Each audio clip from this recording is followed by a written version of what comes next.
Hello, everybody. Welcome back. It is Sunday. We are here. It is a Witcher day. You will unfortunately notice that we don't have any closed captionings today. Zoom changed their settings, and so I couldn't get it up and running to get the transcript running tonight. When this goes live on YouTube, the captions will be there available on YouTube. I apologize that it's not going to be happening tonight. I will have it fixed for next week. Will be fixed for next week. My apologies in advance. I could not figure out how to get it done, so I have to figure that out on the fly later. But I have friends. I have friends who've done wonderful, impressive things all week. And so we're going to go around and share who you are, who you're playing, and I want to give you all roses, so share with me one great thing that happened this week for you. So, Pope.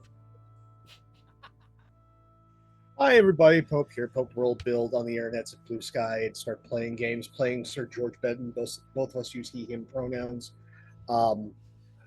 Like this week has been relatively, quiet and simple for me, aside from a little bit of helping future lawyers know how to, argue in court. Which law school students, I hate that you're all mourning people. I absolutely despise it. Oh, no. It's not that we're mourning people. It's that we are, unfortunately, have to be up people for clients. It's not the same thing in any way, shape, or form. Having to get up this week at 6 a.m. has not been pleasant. But I can tell you this, at least from the ones that I've interacted with, it is very black and white, the up-and-coming lawyer class of 2026. You have some very genuine good people that I hope they don't get burned out, and you have some privileged assholes. So pick your lawyer wisely. As we all say, for both law school and med school, what do you call the person who graduates last in their class? I have no idea. Lawyer and doctor.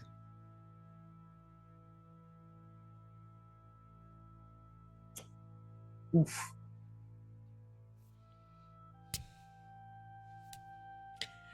Hey, PB, how are you? Hi, I'm doing well. Today I'm playing Rurna Berta, our dwarven doctor, she, they pronouns, and excited to be here. And the greatest thing that's happened in my week is that I've had nothing to do this week, so I've just been able to relax and rest and continue to heal, which is all going great. Which is the important part. Healing is important. Resting and relaxing is important. Very happy for you. Hey, Norden. Hey. My name's Nordlik Deer. I play Carrick Drakenson, the prince of this place. And speaking of princes, I just premiered a vampire game that I'm storytelling over on Bad House RPG this Friday. Our next episode will be a fortnight from said Friday. So not next Friday, but the Friday after. And the big rose, I think the reason why the whole roses thing was to announce that if you don't know Simon, friend of the channel, Wandering DM, He's Simon in chat. Is narrative. Well, hi Simon. You're great. Narrative lead of a brand new CRPG that will be coming soon by Flyos and Quali, called Vampire the Masquerade Eternal Whispers. I am writing on said game, and we finally got to announce it today after it had its world premiere during the PC Gamer Showcase, which, what the fuck? So, anyway, none of us can breathe. And also, if you know Kiana Shaw, it's the three of us doing, so far, the battery of the writing, although there are others. The artists, by the way, have done an incredible job. You should check out check out it on YouTube, and also go wishlist it on Steam, because its first 24 hours kind of matter. I'm so thankful and also so speechless. Mhm. Okay, Prax. Yep, indeed. By the way, yes, I already have wish listed it, so we know what I'm going to pre-order. Not the least of which I've been really, really glad for you guys. Looks really great. The link is in chat, everybody, at least to Flyos's link. I'm going to try and get the Steam link to work, but apparently it's not currently wanting to copy. Don't know why. Probably my end and screwing it up. But we'll get that live because, hey, we're here to support our friends, and when friends do cool things that we really enjoy in storytelling venues that we really enjoy, we want to support them across the board. That's what we're here for. But thank you, everybody, for being here. Thank you to Lysander and Hawkeye for getting us started. You can donate luck to the players, which was very clutch last week in keeping certain people alive when they made strong narrative decisions, strong choices. And you can see from Norden's perspective reactions that perhaps certain characters are feeling a certain way about certain other characters' choices. Hey everybody, if you are not a mage, a druid, or a priest in the Witcher game universe, don't try and cast magic. Just don't. George, what are your hit points at currently? Now keep in mind, 15 of these are temporary. Yes, the 15 temporary, yes. Yes. So with the 15 temporary, he is at 30 of 35. Keep in mind, 15 of those go away in less than an hour. Yep. Back down to 15. Yeah, that's a thing.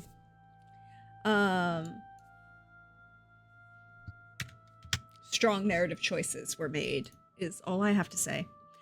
And then dreams was the theme for last week, I believe, for everybody. Oh, hi everyone. If you want to support us, there is the Blue Sky announcement. You can share that and let everybody know that we are indeed live, and you can come hang out with us. You can share that link in chat. You can share donate luck, because again, like I said, that kept certain people alive from their strong character choices. We will enjoy the fact that people discovered that dreams are complicated, that dreams connect them to other people, planes, places. Who knows? Certainly not an individual who's gone off into the mists through a psychic connection and has no knowledge of where they're going. Certainly not someone who attempted to do the same thing, but with no ability to travel through astral projection because they have no ability to do magic, and instead ended up bleeding profusely from multiple orifices. Certainly not the people who were awake and had to witness said dream curses, attempts to progress in ways that they are not comfortable with. You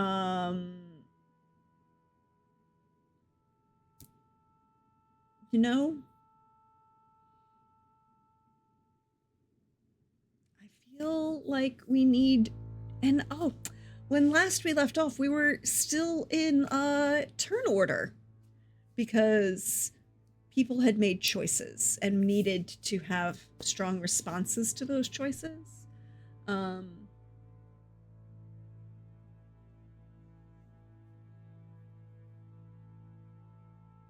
Yes, Cadarn did have to save Carrick and carry him bridal style through a doorway and place him in a bed. Where his body is currently lying next to George. In a room that is not his. No, it is his room. It is Carrick's bedroom. Someone took us out back to... No, you were in Carrick's bedroom, right? Because that was the whole thing. You passed out originally in the Voices house, although you didn't know it. But then Eleanor opened up a portal underneath the bed that took it to Nausha's room. Oh, that's right, because she couldn't deal... That's right, we have not gotten upstairs yet. You were still in Nausha's room, because in the office with Nausha, with the bed. It started with the bed, because she's like, I don't do this shit. I do very limited shit. So yeah, Nausha's not... That's right, Nausha's now on the Torn Order. Cleglis is here. Madras is here. Your baby sister has seen this, by the way. I'm just putting little things here, putting that over to the side, because that's useful. But technically, Carrick is first in the turn order, so we're gonna jump back in where we were.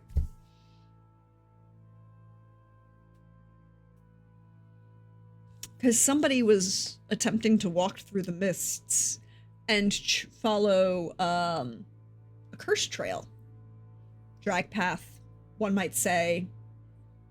Mm-hmm. Which... This is a smart idea that I had. I'm not regretting it at all. Mm-hmm. Mm-hmm. Nothing... I don't think there's anything to regret. I mean, there's absolutely nothing that one might want to consider regret about. If I hadn't left Banard, I'd be dead right now, and honestly, that does seem like a better option. Look, forge on through, right? Mm-hmm.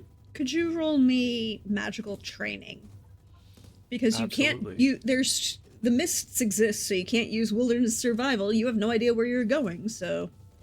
I'm going to spend a point of my personal luck on this because I have it, and why not you? Wait, are we somehow still in Georgia's? No, we're out of Georgia's subconscious, so it's fine. I can roll. Yes, you are. Luck. You can roll with luck. Yep, for 29. So the mists surround. The mists absorb. The mists coalesce. There are images, distorted, draining, fractions of sight, of sound. You can see a freeze frame of a village, of a town, people you know, people you don't know. But all of it is like looking through a lake underwater, murky, dark. You can kind of register that something's there in front of you and to your right at your 2 o'clock and to your left at your 9 o'clock. So you have a path directly in front of you at your 12 o'clock. You have one to your right at your 2 o'clock. And you have one to your left at your 9 o'clock. And I don't know what leads to what? Correct.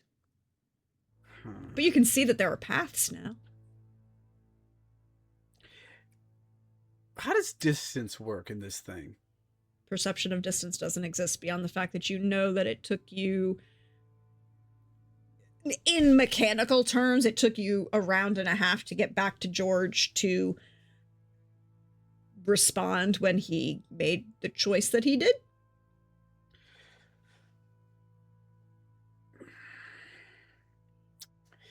Could I use a spell with a distance of 10 meters to target another creature? Well, is the creature within 10 meters? You can't. Is 10 meters a thing? Really see creatures, so can see images, but you can't see creatures. So, like, if you attempted to use a spell that had a targeting of 10 meters, I would say, yes, you could. But I would say that you don't currently see anything to target in front of you. Okay, let's be somewhat strange here. Um, everything around here, there's no like footsteps, or if there is, they're covered by misty mist stuff. So let's try and turn the area around me a bit more solid and get an idea of where we are. I'm not playing by the rules at this point. We're playing with fire. I want to dust coat the area around me to see if there are other trails that I'm not witnessing that the dust itself will settle into inside this mist spirit place. I'm gonna roll no matter what. I feel like that's only fair, but I don't know if this is gonna work or not. We will see. This is Magic Unbound. That's not bad. 19. Dust falls from your hands across the mists. You can see in your general area kind of settle. You take that 1 hit point damage. On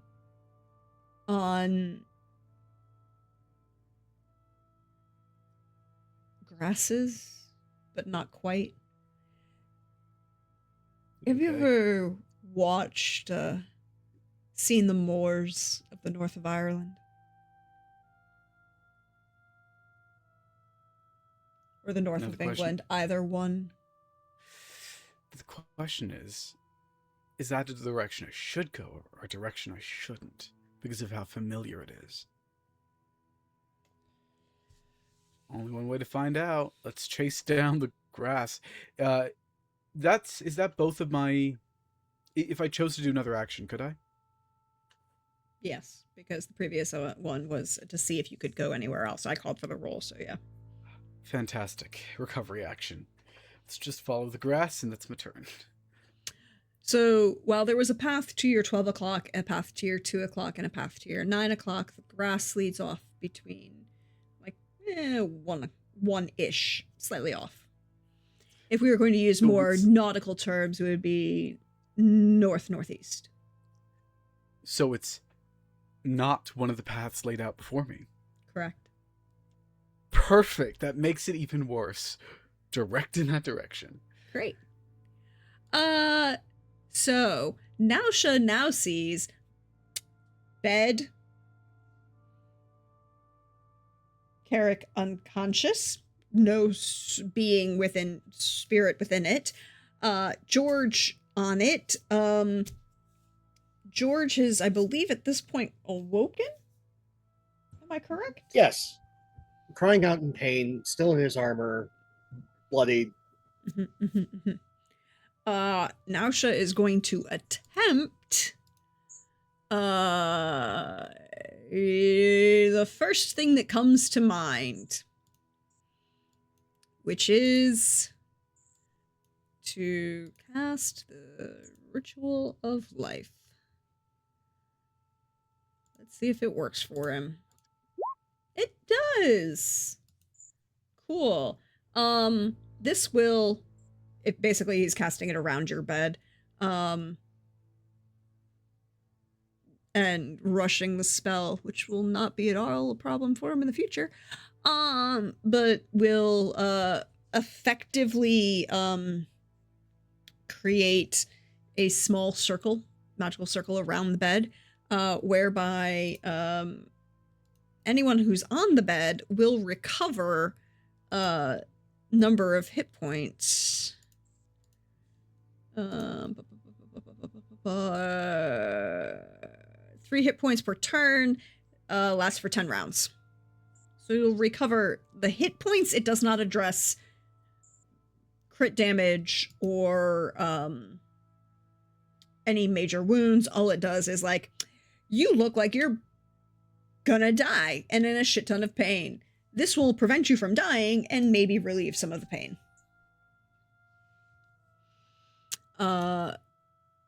Eleanor is reached out a hand and put it directly on, shifted herself to the head of the bed and put her hand directly in the middle of Carrick's forehead. You cannot tell what she's doing. Cleglis is not here, so not an issue. She's coming down the stairs. Madras is rallying people outside.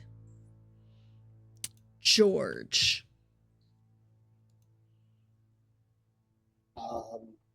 Mostly whimpering in pain.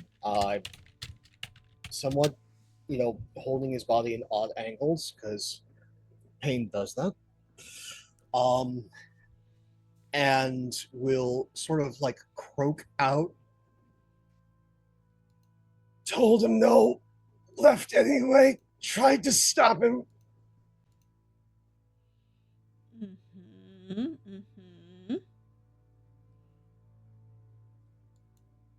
Runa.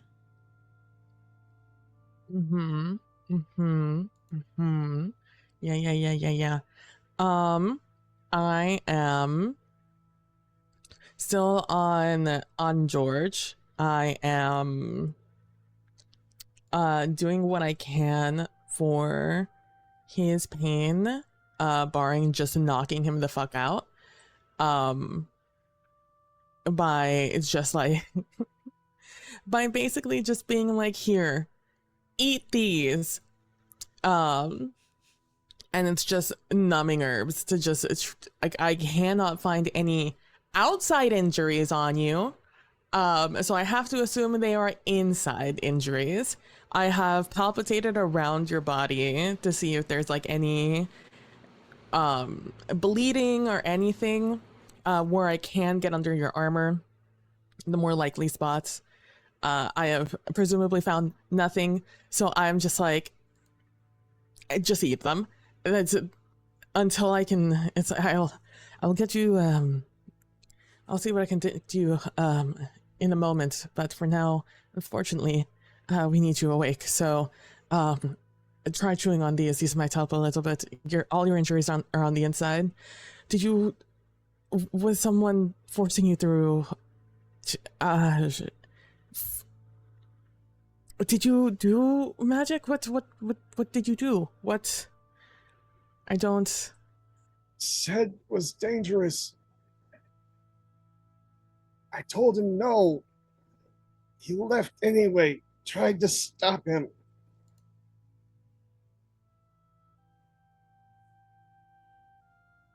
Is he like this?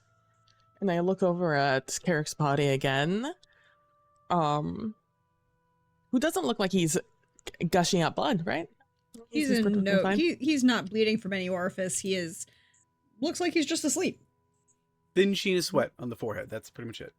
Oh, not even that, because your soul is not in your body at the moment. Yeah, but I did expend some HP before while I was still in George's head. That's fair.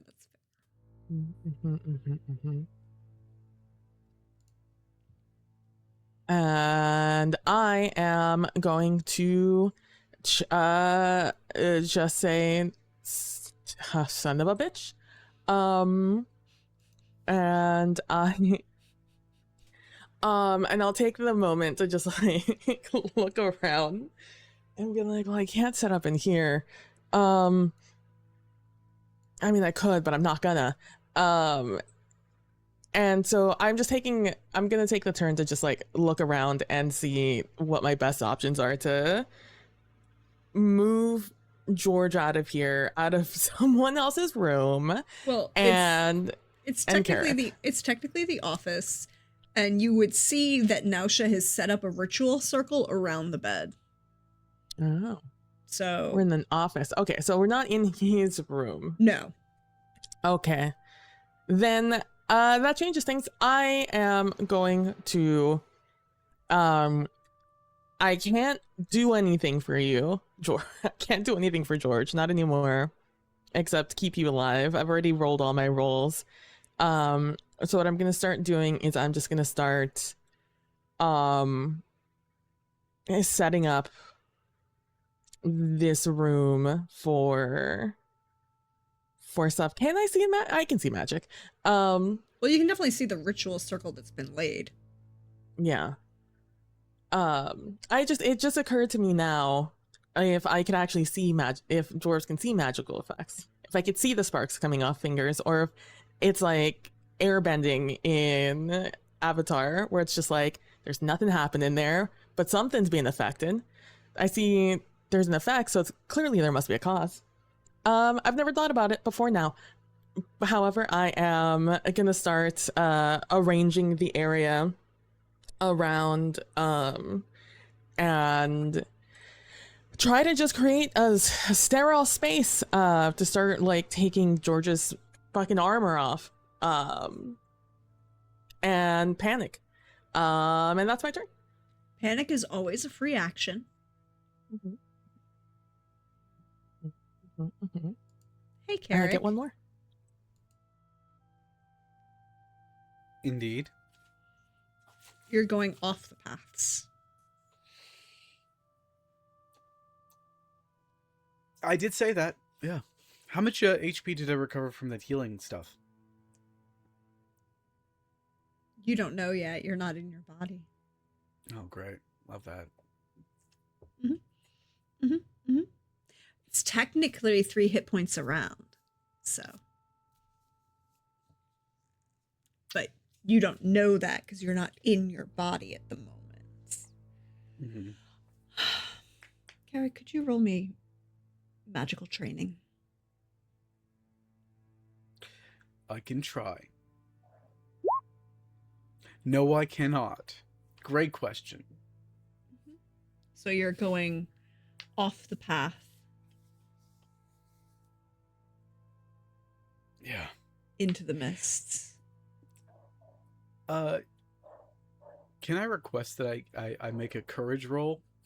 Oh, that was For going my to be own next. Just for my own sanity's sake. I will spend a point of my own willpower on this. Oh, good, 22. Yeah. You're proceeding into the woods, as one might say.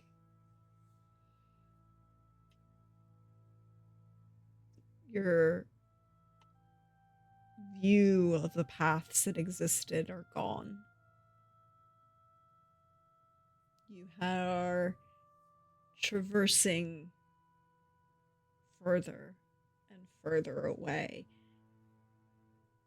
Could you roll me? What is it? I'm trying to remember. It's what is the official thing it's called?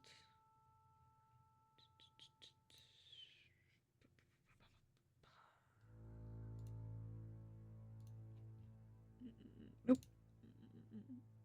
Skill trees. What is it officially called? I never remember. I always screw it up. Oh, immutable. Yeah, do you have immutable? Kind of, yeah. Okay. I mean, as you walk further and further away from your body, the source of your ability to control magic. Well, Coldrake gave me a point of luck, so I'm going to take that point of luck, and I'm going to use it for this. 21. I'm fine. Okay. Yeah. Great. Keeps moving. You keep progressing. You're following nothingness into nothingness. The darkness grows around you. The mists swirl around you. And we're going to put a pin in Carrick for right this second. As we're going to come back to everybody else who are no longer in turn order, because people are not going to die immediately.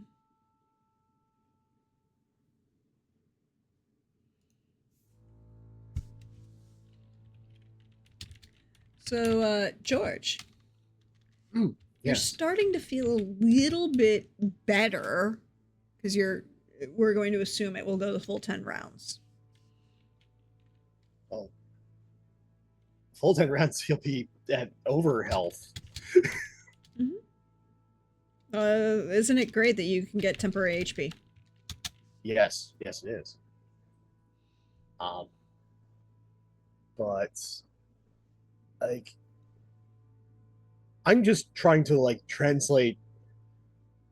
How does this all feel? Like, is this just like every internal organ bruising at once, or like, what is the pain? What is the price that's being paid? So this is going to seem very specific.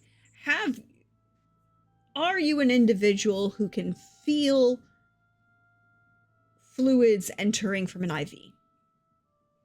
Yes. Okay. Good. Now take that perception of being able to feel fluids entering from an IV, and now take that feeling and apply it to the burn of Goldschlager. Okay, so this is a potassium feed in an IV with no cutting, no chaser, just at its full body. Yep, Gotcha. It So literally everything's feels on fire. everything's on fire. Okay. Because I was going like, I've experienced many forms of pain in my life, and I'm just trying to narrow down which one. Yep. And it is no longer actively in pain. So you are now in the after effects of that afterburn.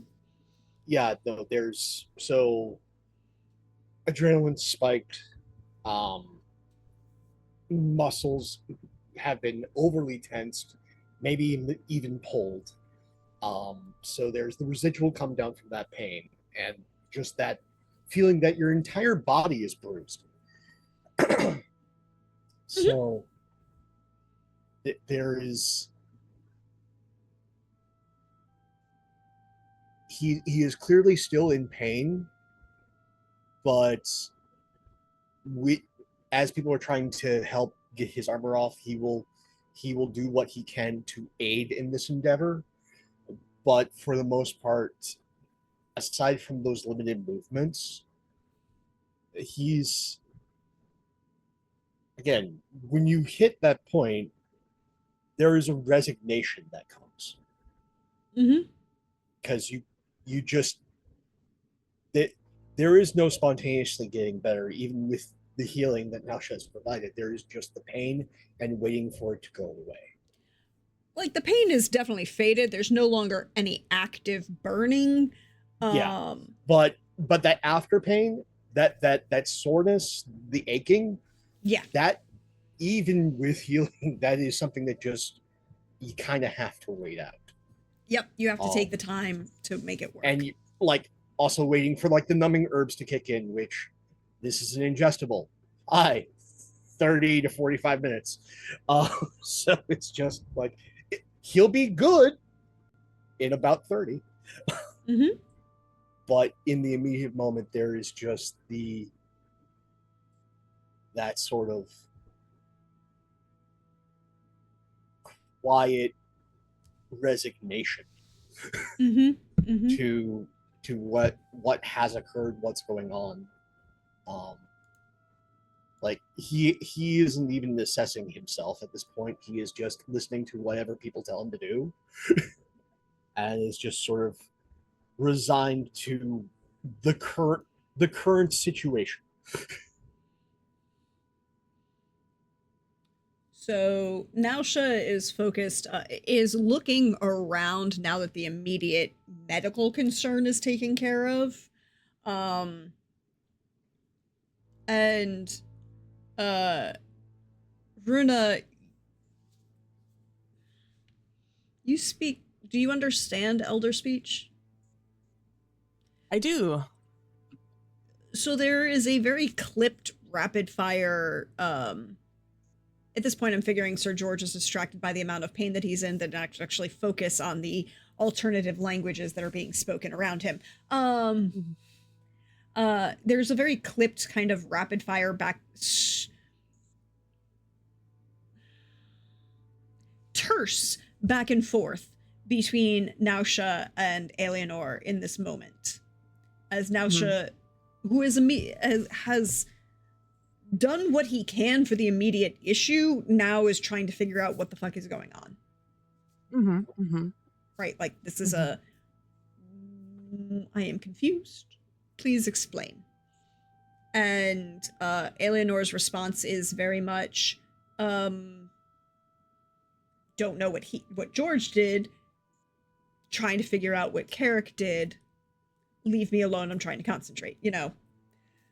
And there's a level of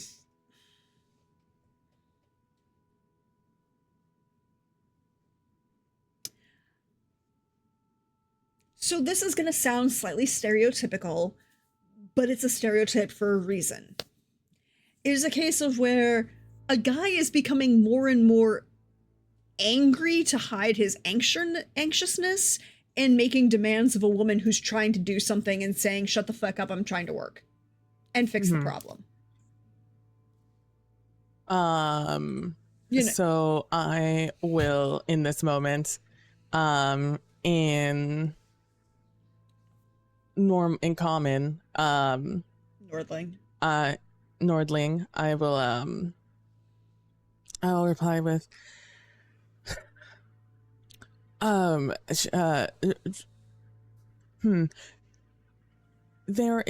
there was someone who was affecting our nightmares. I'm not sure if you remember or if you noticed earlier. Last night? Several hours ago. And they seem to have taken Carrick earlier, but Carrick was able to get out of it with a little bit of assistance. And George fell asleep, and we were concerned about him also getting caught in the same curse. Therefore, Carrick went in to see what was happening, and then they got trapped in something. And I'm assuming that is where Carrick is now, somewhere in this, between here and whoever set this curse. Okay, and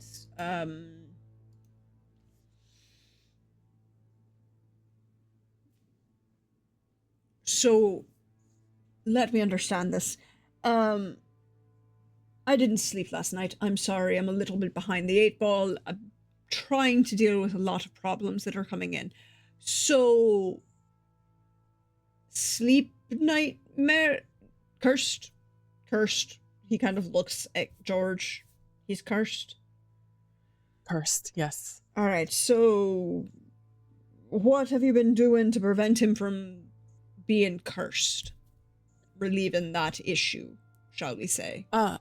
They have spoken to the voice. The voice has provided a and I point at the thing on Pope's chest. The bundle, little boutonniere, yeah. Has provided that, and it seems to have. Well, I don't know. Well, when I checked on him, he was not cursed in the sleep. He was just asleep. But we're being careful. And I have been providing him some herbs also to stay awake before that. And that's worked mildly. He still has been caught, but we've been able to get him out the same way we got Carrick out, by just knocking them out. All right. How?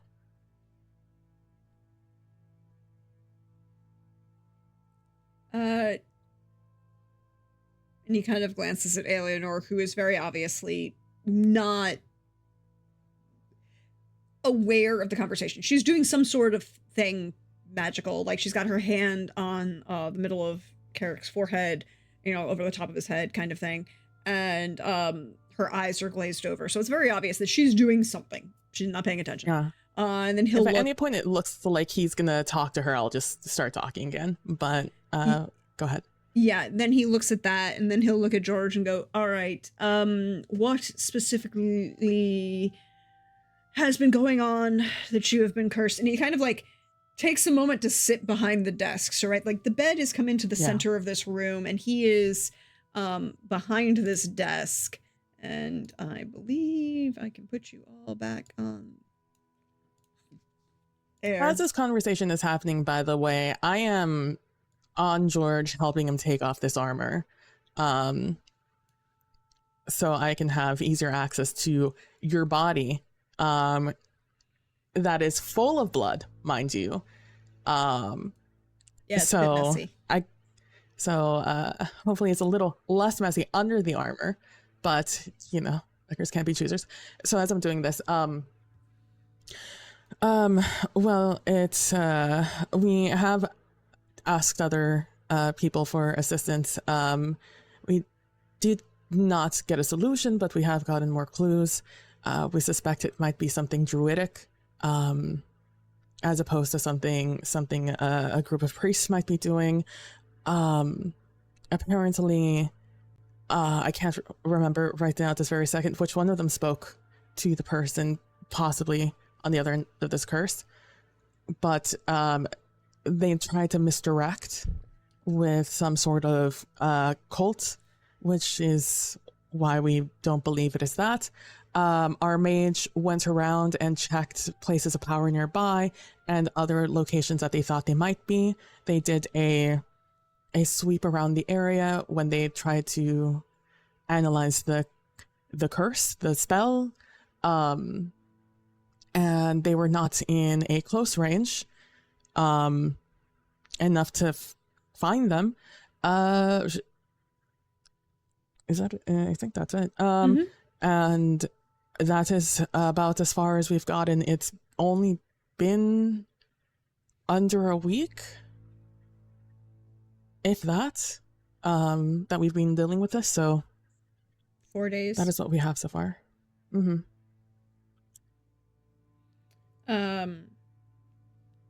right. Okay then. Somebody spoke with somebody in their head, right? Yes. Yeah, you did. I believe it was Carrick. Yes, Carrick was the one who spoke with them before they were woken up, when they were trapped in their mind. Technically Pope did too, but nobody else knows that. So nobody knows that because some people can't remember things. All right. Pope doesn't even know. George doesn't even know that. All right then. He'll stand up from behind the desk where he was kind of like collating things. It's like, glances at Eleanor, whatever she's doing, kind of like shrugs.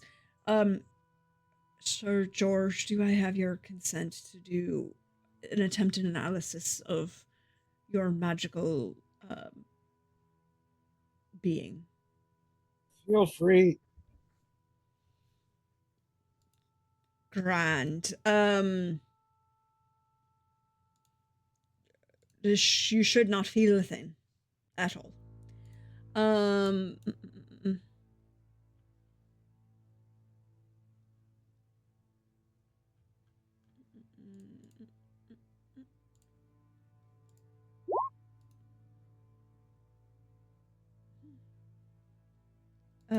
And his eyes kind of glaze over for a moment.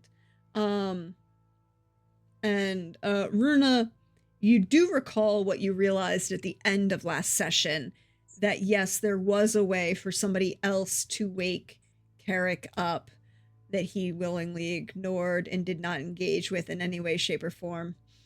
You know, that no one else had.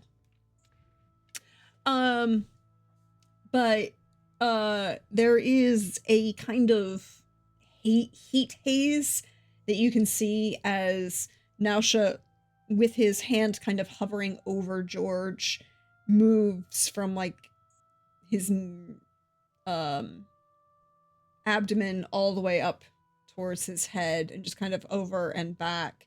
And there's this distortion, again, heat haze, as he kind of does that. And he goes, well, it's obvious that you're cursed of some sort. But there's also a sense of,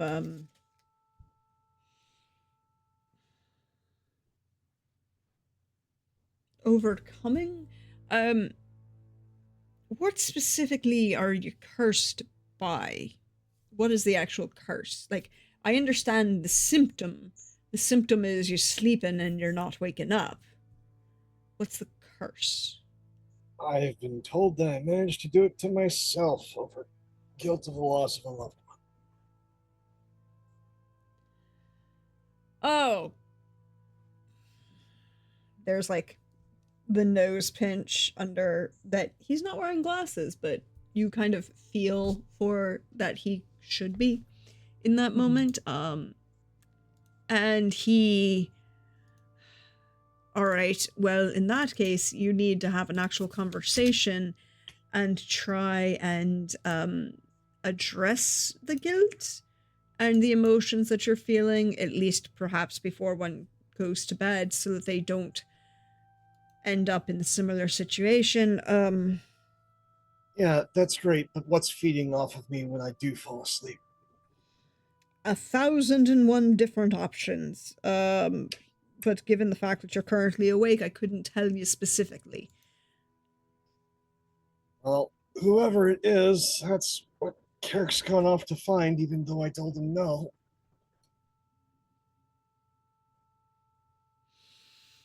Grand.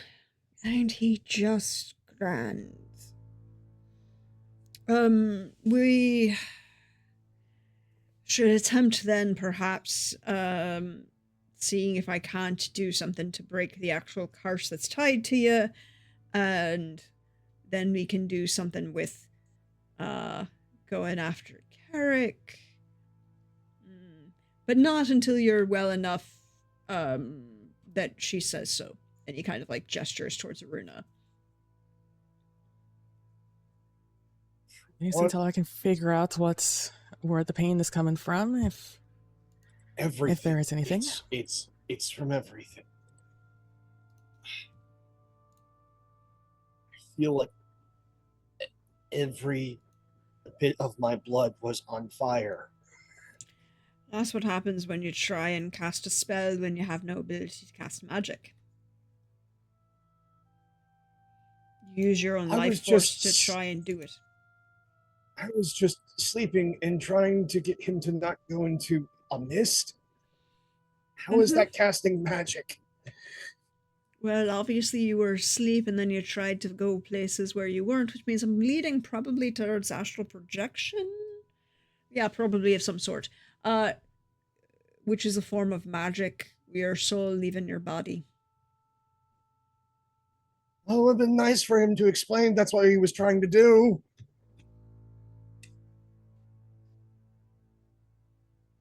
Well, things when you're in your dreams are a little bit different sometimes. And I settle you back down on your back as we take off your breastplate. Can I get some water? The mix of the herbs and the blood in my mouth is not great. Of course. And I will look around the room to see if there's any water. If not, I'll open the door and I'll get someone to. Now she will bring it to you. Like there's a water pitcher and a couple of glasses on the side of the desk. But he's kind of, keeps it going for you. All right. Well, my vote is we get you someplace other than this office to let rest slightly more comfortably. Well, what are we going to do to help him? There are multiple options that I am considering, not the least of which is she's focused on you can't do shit. Right. You're a very good knight, Sir George. You are not any way, shape, or form magical, and you attempting to do magic will just kill you. Noted. Just tell me where to go and lie down. Where would you like him to lie down, Doctor? Let's where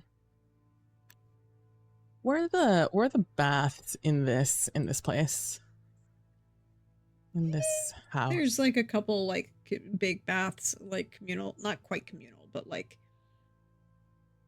one on, two on each floor, and then one Mm-hmm. for the household, private baths for Madras and Anessa. Mm-hmm.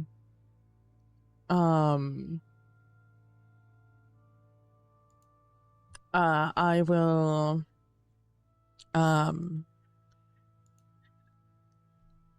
because I would feel bad putting you like in your bed full of like fresh blood, you know? Also, the bed's right here. Oh, this is Carrick's bed, not your bed. Mm-hmm. I will say, we'll take Sir George up to the bath on his floor, and we'll get him cleaned up so I can get a better look at him, and then we'll take him to his bed. Or I will, and I'll get assistance to help me.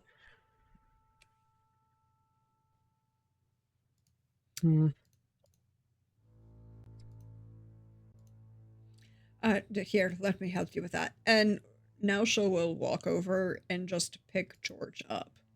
Now that he's not in armor. Yeah. It's fair enough. And Thank you. start to carry him up the stairs. I will ask somebody, when the door opens, I'll ask someone to collect his armor and take it up to his room. Madras is already there, nodding along. It's like, well, you're going to get cleaned up. I'll deal with this later. And I'll be in here. And she walks back into the office and closes the door where Carrick and Alienor still are. Mm-hmm. And also send someone to find Anessa and just tell her that George is fine. Just sore. Mm-hmm. And now she will carry you up to the baths. They're nice. They're heated. You have hot water. Oh yeah. Slightly oversized. Those slightly oversized like mini pool tubs. They're kind of like quasi. Witcher tub, Witcher bath. Mm-hmm. Yeah. Mm-hmm. There are rubber duckies. Well, wooden duckies. Yes. It is a Witcher bath. There is requirement. I don't make that rule. Doug Cockle does. He's already decreed it. It exists. I won't put you inside of it. But I will sit you in a seat outside, and I'll because I don't want to ruin the water in here. I don't know how they get it in here. I'll say, George, are you comfortable with me helping you here or do you need to my clear you up? I think I can move now. It's just do what you want. I don't have the strength to fight any of you right now. Well, it's about your comforts. It's like are you okay with just me? If I need assistance, are you okay with me calling someone in to help bathe you, clean you up? Modesty is for the healthy. You tell me who needs to be here, I'll go along with it. And I'll look over at Nausha and I'll say, you don't need to stay around for this. You can go and assist those who need assisting or go back to whatever you were working on before. Apologies for having to bother you with this.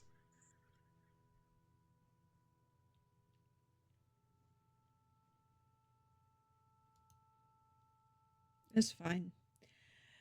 It's not the last thing or the first thing that I've had to deal with weirdness today. Do you need further assistance? No, it seems we're fine. But thank you. All right. I know you haven't slept tonight. No. We shall see where things go.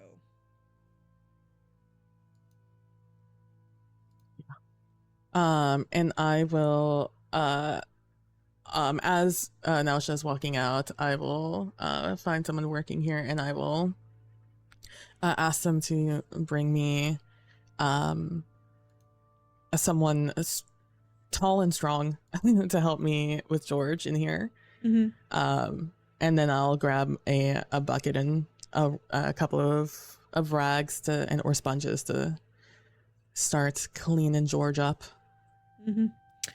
There's a footman who's brought in to help you easily enough, one of the servants. Local, kind of that very much, sure. There is not a lot of talking that comes from him, but he is there and supporting. Mm-hmm. Perfect. I will ask his name.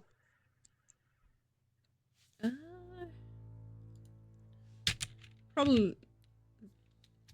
I'm gonna have some unnamed, just cleaning a naked George. Might as well give him a name. You know, you ask these questions and things happen. Oh, and I also probably would Griffin. have asked for like a change of clothes. Griffith. Griffin. All right. Griffith. Yep. Footman. Mm-hmm. Tall and strong. All right. And yeah, I'll just start helping George clean up, and just as I'm doing so, seeing if there's anything I would have missed otherwise in his injuries. Now that I'm actually getting a good look at him. Roll me that healing hands. Sure. You know, with how often I do this, you would think I remembered what tab it would be in. Mm-hmm. A 29. No, there are no other external injuries beyond the fact that he just fucked himself up. Oh boy. And it'll probably be, by the time we're done with this, the numbing herbs will probably have gone through your system. Fucking George. And I won't, and I'll just ask, there won't be much conversation between us two during this. And you're probably, I don't know. I mean, if you want, you could see why. You could try to figure out why. There's no conversation happening now. But yeah, there's just no conversation happening except like asking, does this hurt? Does this hurt? Is this okay? Yeah, you get very familiar very quickly with George's different groans of pain. As there's different ones. I can already tell you from practice's description. Anything involving the head or face is just it's that sort of versus like oh no.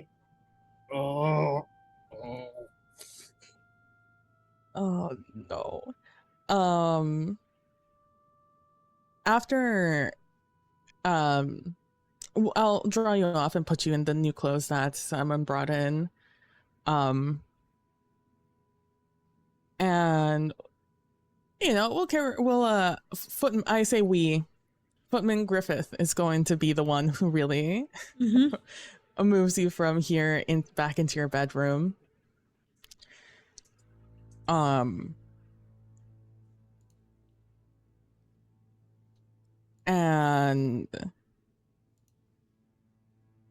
once he, you know, we've placed you well into this bed, you know, thank you so much, Griffith, for the assistance. Apologies for taking you from your work.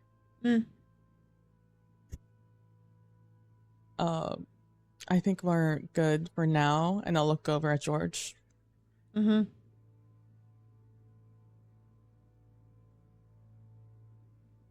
So thank you, Griffith, and I'll wait for him to leave before I look at George.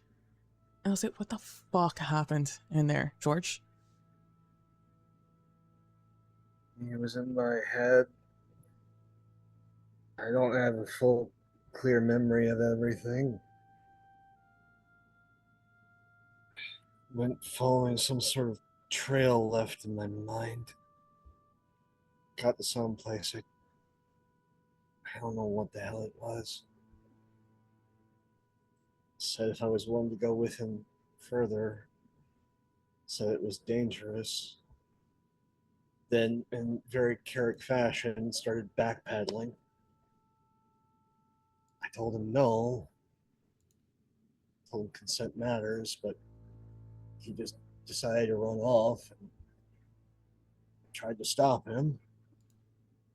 And now I'm here. Apparently, trying to stop him in a place that I didn't recognize and no one explained to me was me trying to cast magic. So, fun.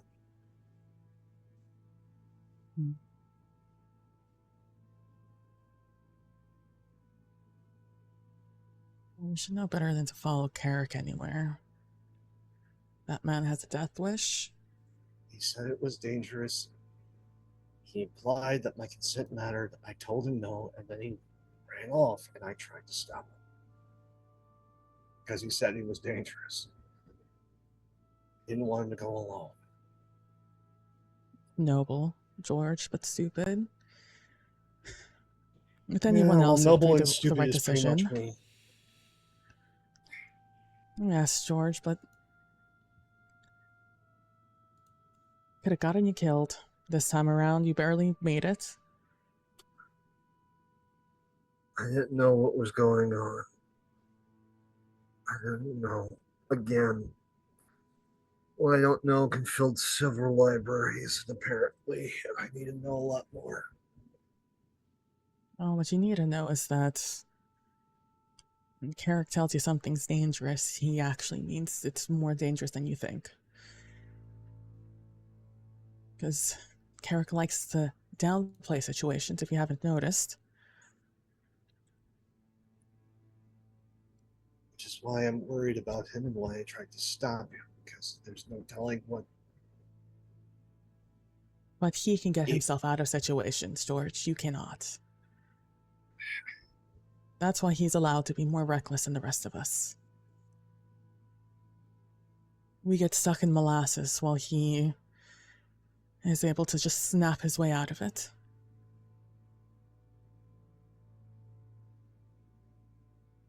Well, good news, Doc. I'm not going to be exerting myself anytime soon. Everything hurts. A relief, at least. Something good came out of this. The left side really hurts. Is that the spleen? And I'll I'll palpate the area. Ah! Yeah. That'll do it. Honestly, this is one of the worst cases I've seen of this. Usually I see a little pain here and there from mages when they do stupid things. This is by far the stupidest result I've seen before they blow up. You know, at least you didn't blow up. That's usually the next step. Oh, like that one woman whose tooth is still lodged in my armor. Yes, or that one mage we saw painted on the walls in that city back a few months ago. Oh. Usually you don't get to see someone in such an advanced state. Luckily, Nelsha was able to heal you somehow. I wasn't aware he knew healing magic. That's very interesting. Well, Also, he looks restarted you. All are learning so much about each other. That's great.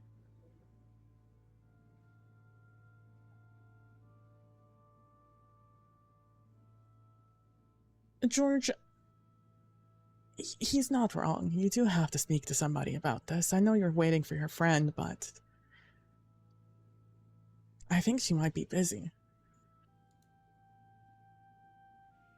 Yeah, I'm getting that feeling too. Again, it doesn't have to be me, but someone.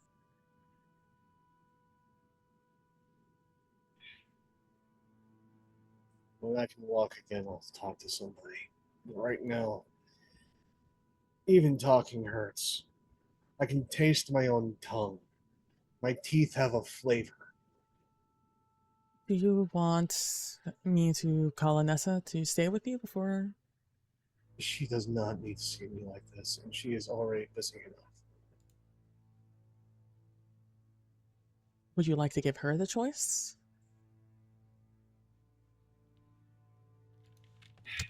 I am too hurt to really argue with anybody right now, and I am already dealing with the continuing theme of I do something apparently reckless and dumb, and everyone has to come and bail my ass out. So I think the humility at this point is at maximum. Do whatever you want. All right, and I'll make sure you have your little pin on. And it's like, don't feel bad about the Carrick thing. Carrick will do whatever Carrick wants to do. You couldn't have stopped him even if you really wanted to. He would have just poofed away if you ever reached him. So, whatever happens to Carrick, it's Carrick's fault at this point. What you need to worry about is, and it's also not a bad thing that you're brave and noble. It's a good thing, believe it or not. It's just for when it comes to certain people, it's wasted on them.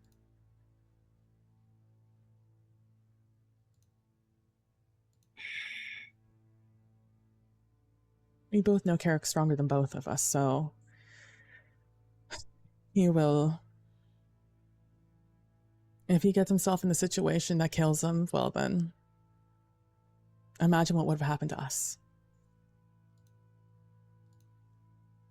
At least in this case, he only has to worry about himself. Hey, Carrick. Uh-huh. I believe you took a recovery action. Uh-huh. Roll me 2d10. No, no, no, no, no, no, no, no. Can I reject this? Can I push it away somehow? Because I know what this is. I'm going to recover 8 stamina, aren't I? Mm-hmm. And my vigor threshold's going to go up? No. Oh, good. Didn't want that to happen. I can handle myself. Thank you very much. Can you? But no, that's not what you think it is. The mists are... I agree, PB. X'd out. The mists. The mists swirl, conjure. You feel like you've been traveling for no time and yet all time. You are disoriented, traveling beyond where you were. Roll me magical training. Because that went so well the last time. I'm gonna spend a point of my personal luck. Mm-hmm.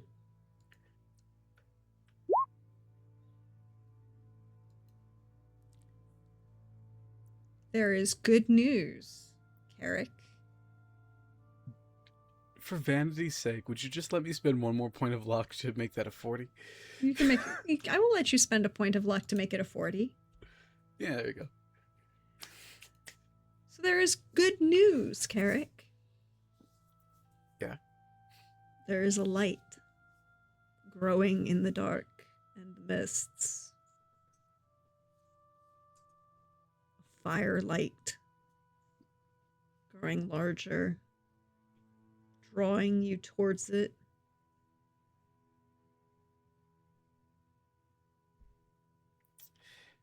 A hearth. Can I tell what it is? Some sort of fire. Warmth. Strength.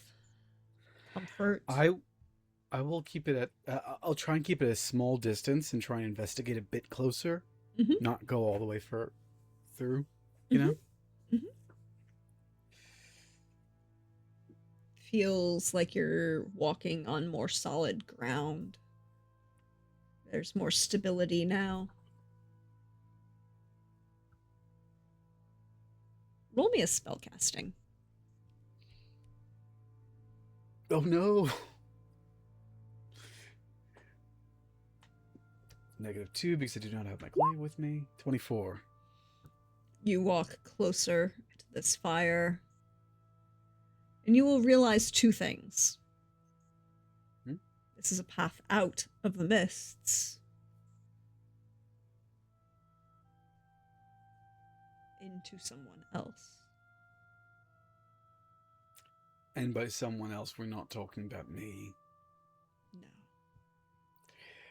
Is it someone I recognize? You would have to get closer to figure it out. Can I get a little closer? And I know this is weird. Like, this is broken. Human perception? I will allow it. I'll get a little closer and we'll human perception that. There's 7 chat luck, right? Mm-hmm. In the pool. Folks, do you mind me if I take 2? Yeah, that'll be all I spend for this. I'm spending luck ahead of time, you know? 17. It's warm. It's welcoming. It doesn't feel antagonistic.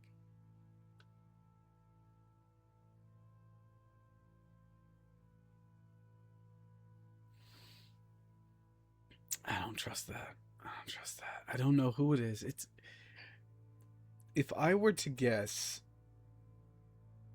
I'm guessing that's Eleanor. Right? Here's a passage out. It's my own head. That sounds like her. Oh no. No, it's not Conir, is it? It's not Conir. Please tell me it's not Conir. No.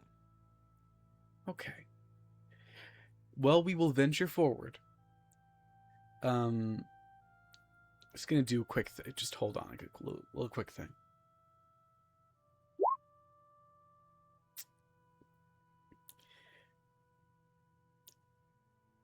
Any chance 8 or lower?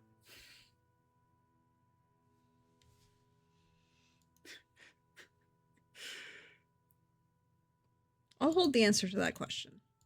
All right, that's fine. I trust you. Let's venture forth. Mhm. Let's venture forth. I think that's my 2 actions, so I cannot use a recovery action this time around. That's fine. Mm-hmm. See, here's the thing. You don't have any observations yet about them, so I'm going to put a pin in that fact about you're attempting to scheme on something you don't know. But I'll hold it until you do know. Hold on. I don't understand distance, right? No, there is no perception of distance.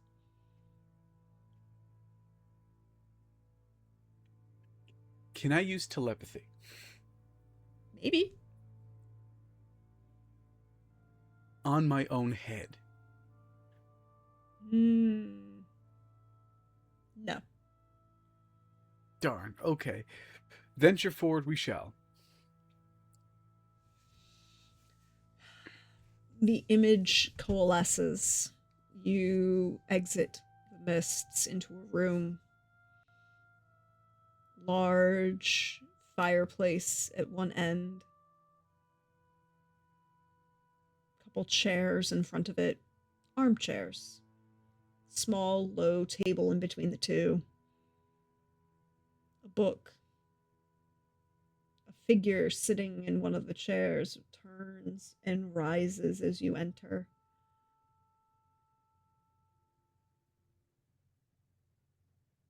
There's a quizzical look for a moment.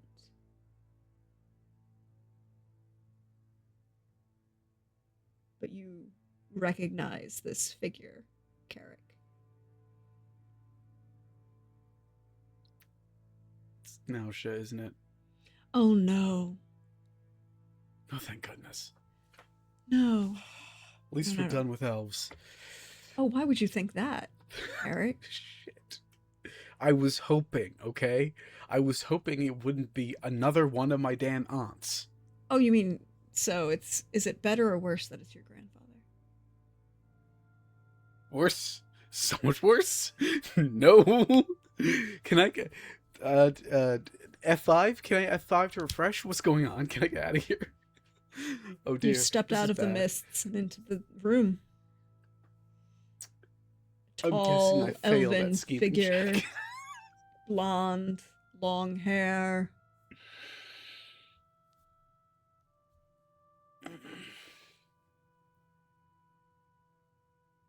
Raises a quizzical eyebrow at you. Still has his book in his hand, finger holding the place. Gestures with his left hand to the table and chair next to him.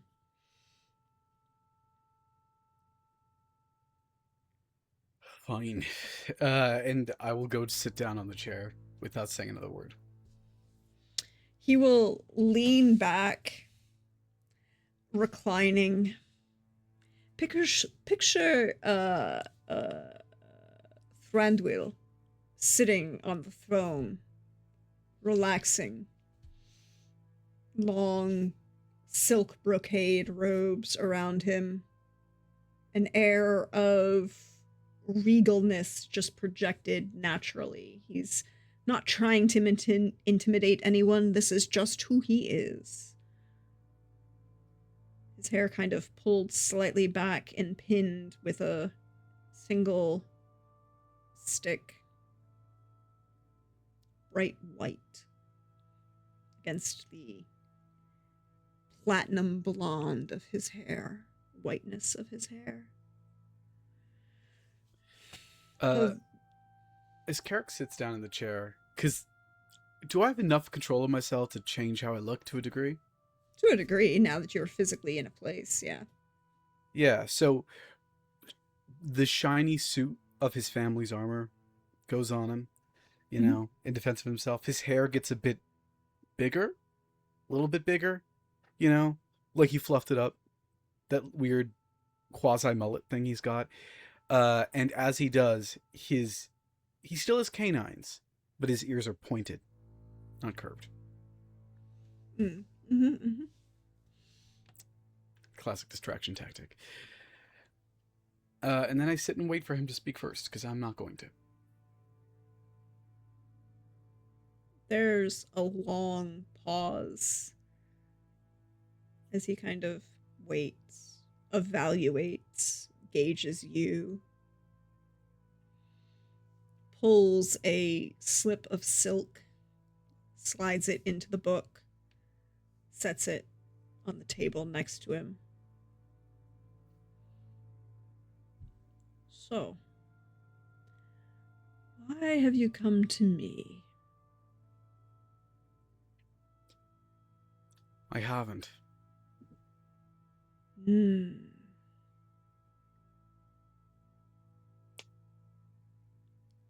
Where were you attempting to go? I was chasing down the scratches left by a misfired curse.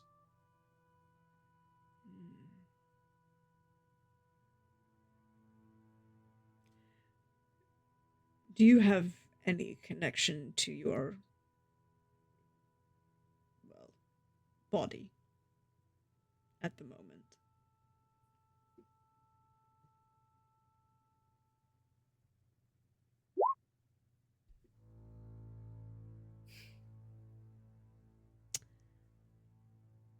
Not really.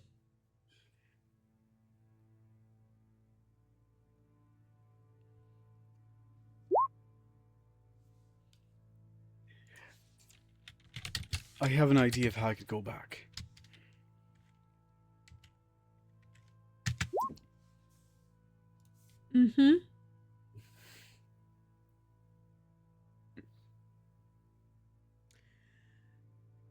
And have you successfully returned ever?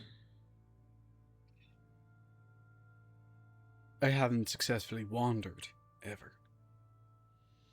So a first experiment. What is like a child's first steps? There's always a first.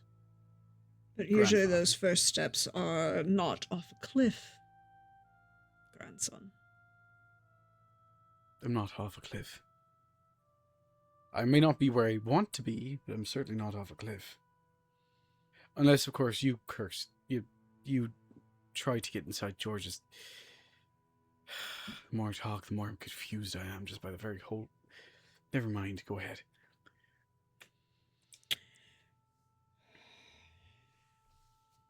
I'm going to assume that you need some sort of guidance on the way back. I can certainly manage on my own.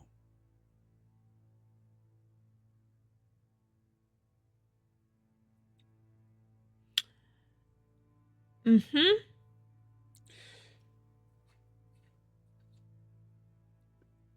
Like it or not, grandfather, I have not had you in my life, nor have I needed you for the past 118 years. I can manage. Just because someone doesn't see something doesn't mean it's not there. And while Tell I have... that to your daughter. Which one? There's only one that's still alive. It's true. But death doesn't necessarily preclude the ability to speak. I'm well aware.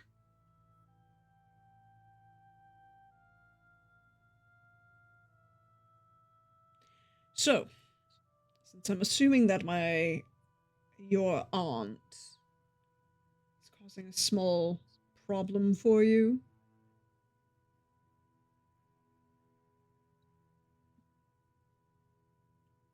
You should welcome her back home, grandfather.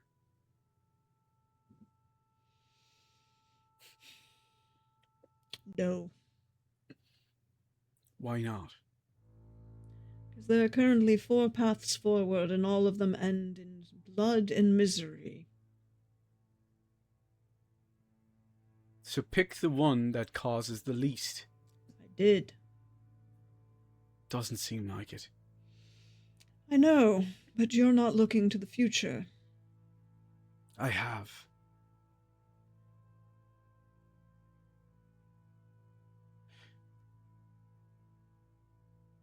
My mother said you were a very wise man.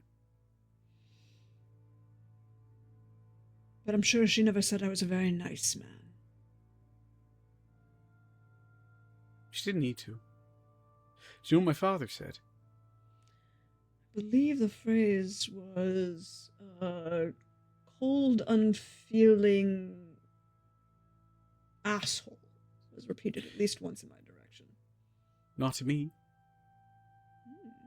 He'd agree with what my mother said. You're wise. And he would say sometimes wisdom can blind you to what's right in front of you. That does sound like your father. Well, they're both dead and you're still here. So, Yes. can't have been all right. Or their choices were their own, same as your choice is your own. She is acting out because she believes she doesn't have your support or your love. That much is true. Carrick, she is 433 years old. Acting out is no longer the term that you are looking for. The term that you are looking for is inciting rebellion. That rebellion has already failed. Get over it. No, her rebellion against the humans failed. And since she desires an attempt to rule in a way that will lead to greater harm to all of us, no.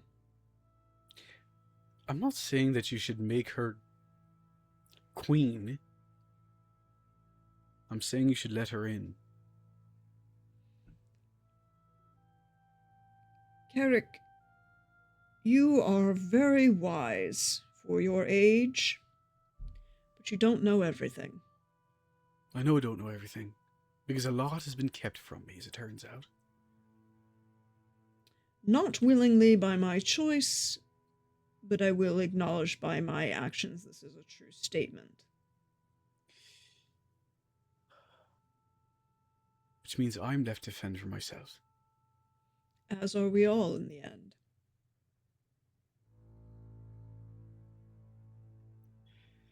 Well then, and he'll stand up. I have to track who tried to put me to sleep. Mm. Good night, grandfather.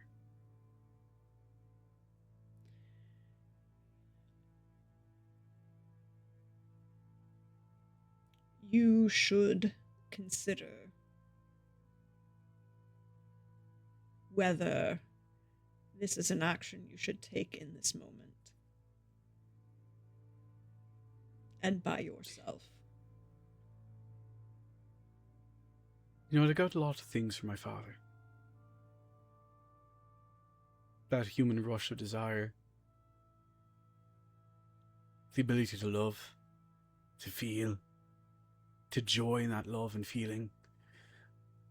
Fear. Do you know what I got from my mother?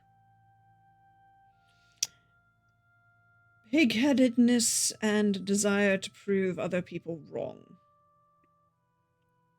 Look at that. You do know me. Although I would have just called it stubbornness or bullishness.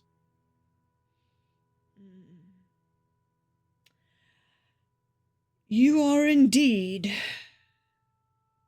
just like the rest of us, Carrick. Now the question is, which one... What do you mean by us? A family we've never known? A species that I've had to disavow? Hard to tell.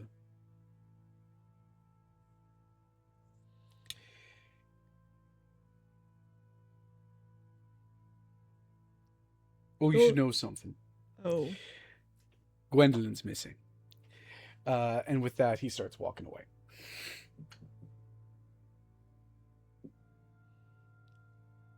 Is she really? According to everyone we know, yes.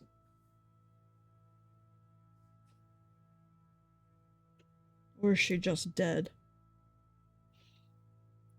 Could be either. Liking me has that side effect. I believe the last time that your name came up in her presence was, fuck that flaming cunt. So I don't think the liking you was the problem that might have caused her death. If she's It hardly dead. matters at this point, right? I hope you find joy in your choices, Carrick. Even if they are not the ones that you feel are the truth in the moment.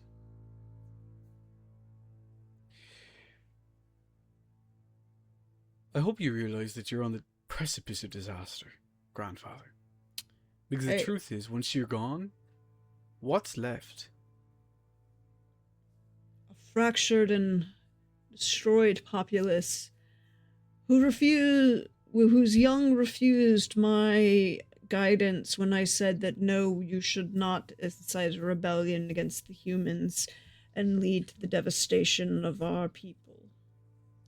I'm intimately aware of where this is going to end, but my advice was not heeded at the moment. Ailerin was too popular, and your aunt passionately pledged to her service.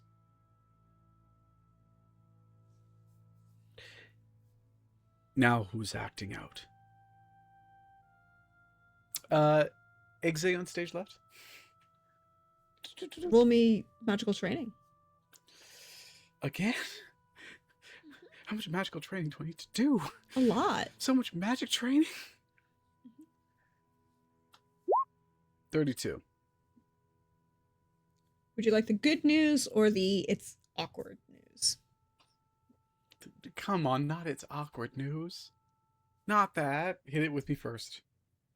You turn, but the mists that you traveled through are not here. You cannot see them. Feels like walls surround you and keep you in. with a 32 in magical training, you are pretty sure that that view from the mists was his awareness of you, and he let you physically in. But you are now within his mental shielding.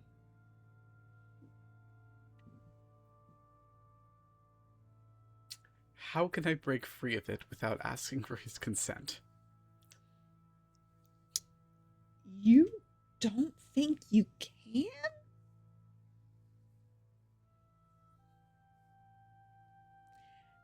I mean, you could always try and break his mental shields.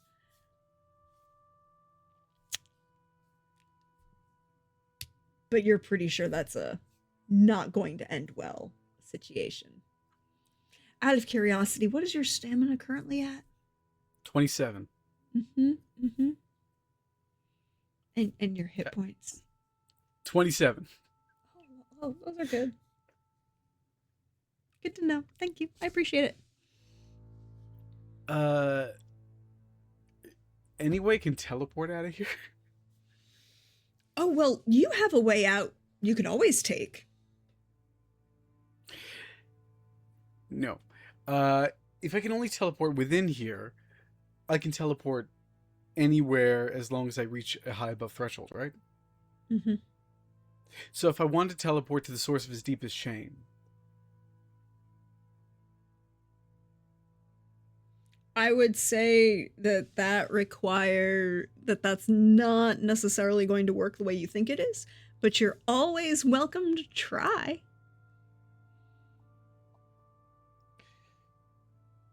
look, I need him to kick me out, not let me out. It's a point of pride at this point. We're doing it. We're fine. We're gonna teleport out of here. Or die trying. Hopefully not that last bit. 24. What's his mind? No. Does that scheming work here, by the way? Have I schemed successfully? No. That's what I thought. Okay. He just kind of gestures and spell doesn't go off. If you would like to leave, all you have to do is ask, Carrick.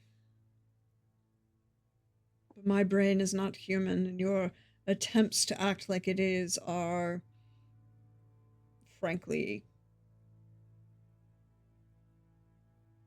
not as impressive as you usually are.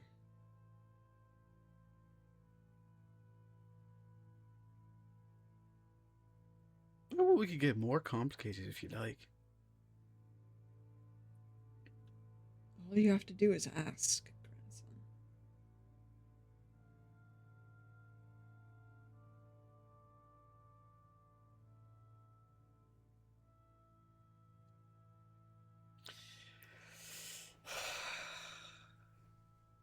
I'm gonna regret this so hard. Probably not strong enough. Hold on. What does this do? Resist coercion. They'll probably succeed that. Will plus resist coercion. Oh,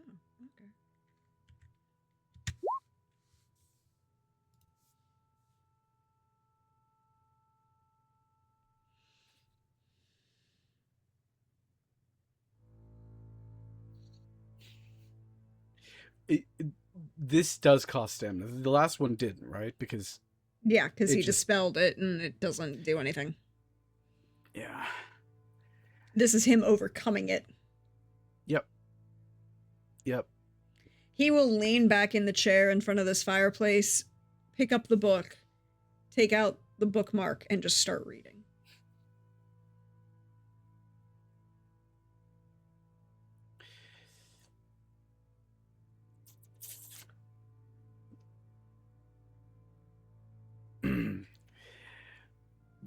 Does this count as different turns? or the same turn? Should I be taking negative here? No, you shouldn't have to take a negative. It's alternating turns. All right. We're being very fast and loose with the concept of turns. You're in his mind.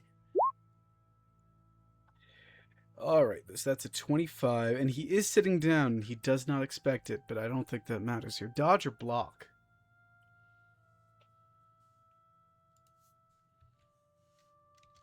While he's reading his book. Oh, that's a low roll.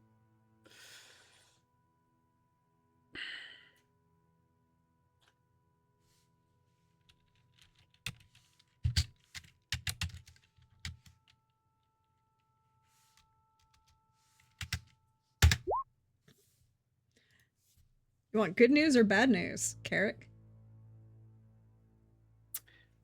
Bad news? Oh, the spell will go off. That's the bad news? Problem is, you're in his mind. And this is Yeah. fully mental at this point, right? Mm-hmm. There's nowhere for you to go.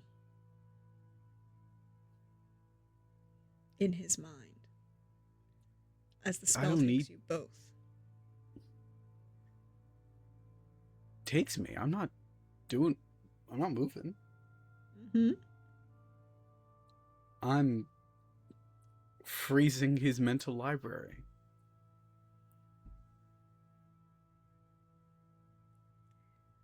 Oh.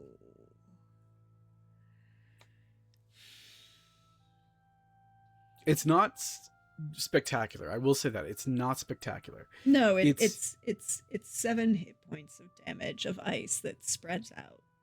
But that's exactly it. It is subtle. You know? It's not subtle. Subtle enough. Not this one. There's no subtlety in here. But you want to know what he does do immediately? Uh-huh.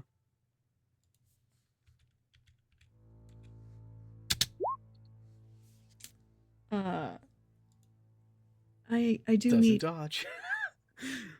no. This is a fun time for you, or at least in my mind, a fun time. What do you mean?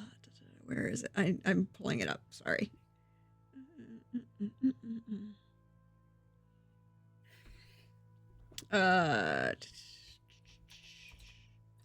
It's just a It's little technically a sparring is dodge. what this is. It's technically a dodge.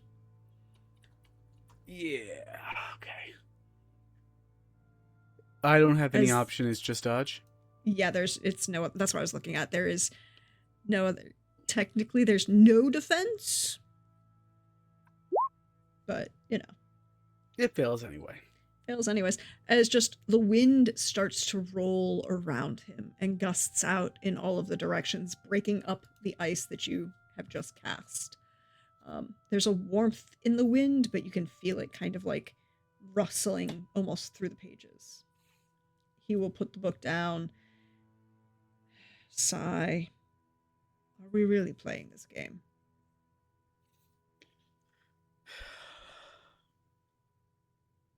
You could just do it. You don't need me to ask. Politeness would require it. And I know your father and your mother taught you manners. Like I said, they're dead. That doesn't preclude, again, the manners.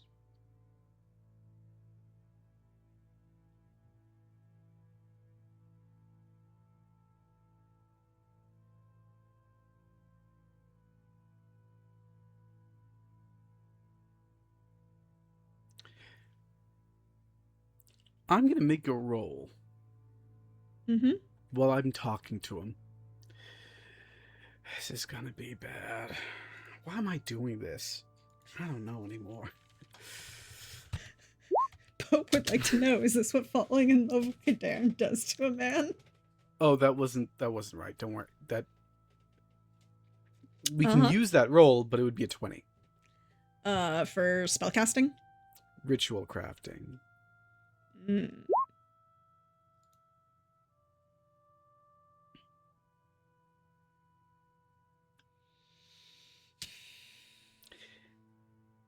Mm-hmm. Roll me a d10. Mm-hmm. 8. The image around you begins to distort, to twist, to flow. And then something changes. Something hardens. Something clarifies. Very much so. What are you trying to find, grandson? As the image of the library disappears, and it's you and him standing as just a wave, a timeline of pictures.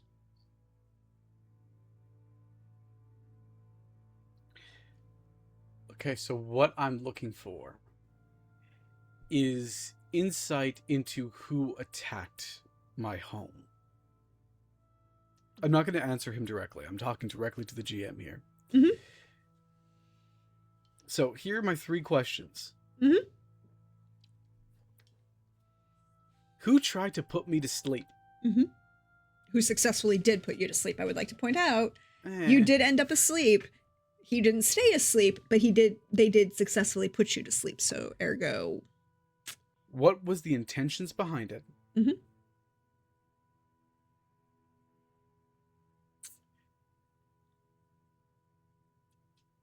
And can I see... Can I get insight into how to defeat that thing, whatever it is? And those are the 3 questions I will ask before I collapse because I'm out of stamina now. Mm-hmm. Mm-hmm. Mm-hmm. So the slide of images, like the reel of film in front of you, rolls progressively and coalesces in a freeze frame image of a figure in a wood under a tree, a dark, denuded maple with a heavy cloak.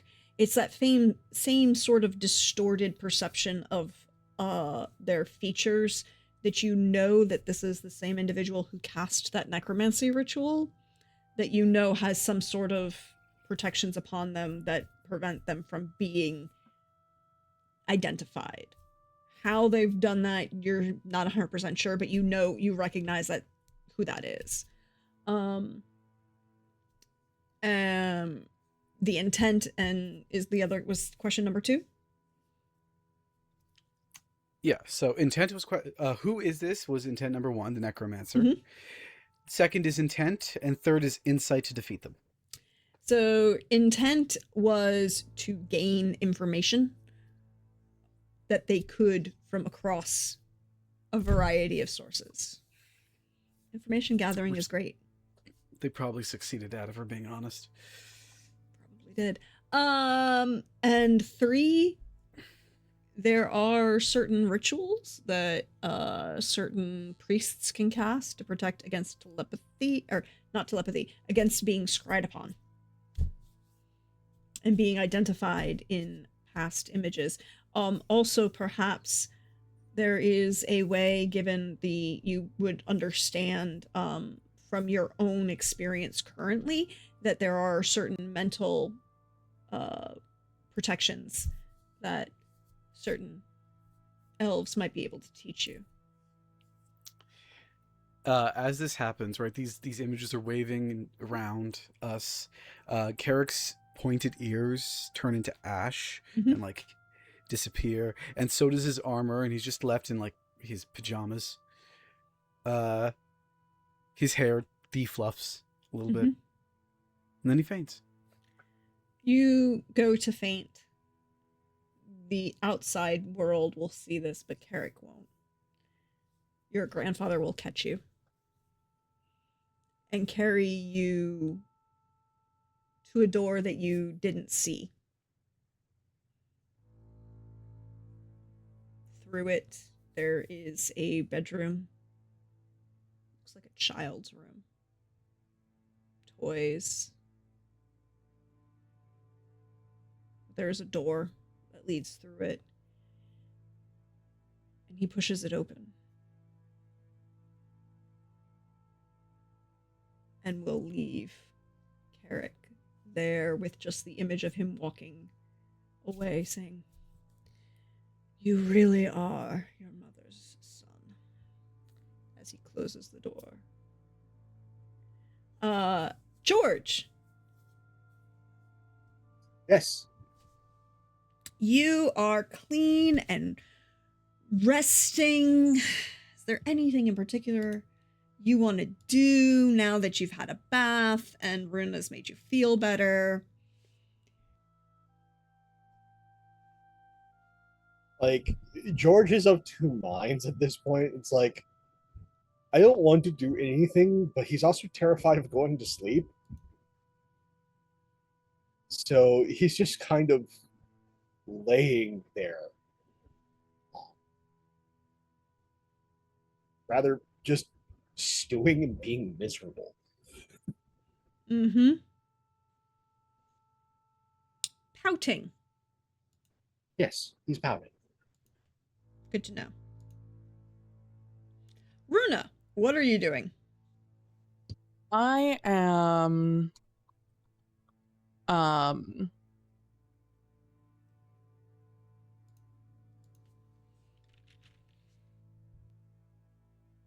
going to take like after I walk out of George's room, I'll take a step to think I should probably go ask Anessa myself instead of asking someone else. And as I'm like start walking towards someone to ask where Anessa is, I'll look down at myself. Like I'll look down to like maybe grab like fumble with something in my bag. And I'll notice all the blood on my hands and then on my forearms. And then I'll look at the rest of me and I'm like, oh, this is probably not the best image to go there with. It would probably send the wrong message.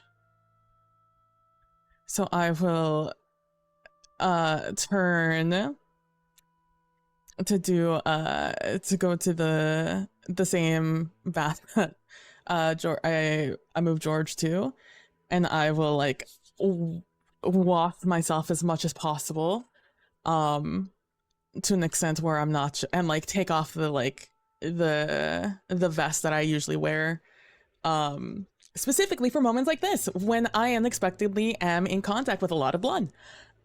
So that saves most of the armor from the harder to clean parts of the armor. And yeah, I'll just clean my arms and whatever I can before I dry myself off, and then like, okay, now I can probably go find Anessa.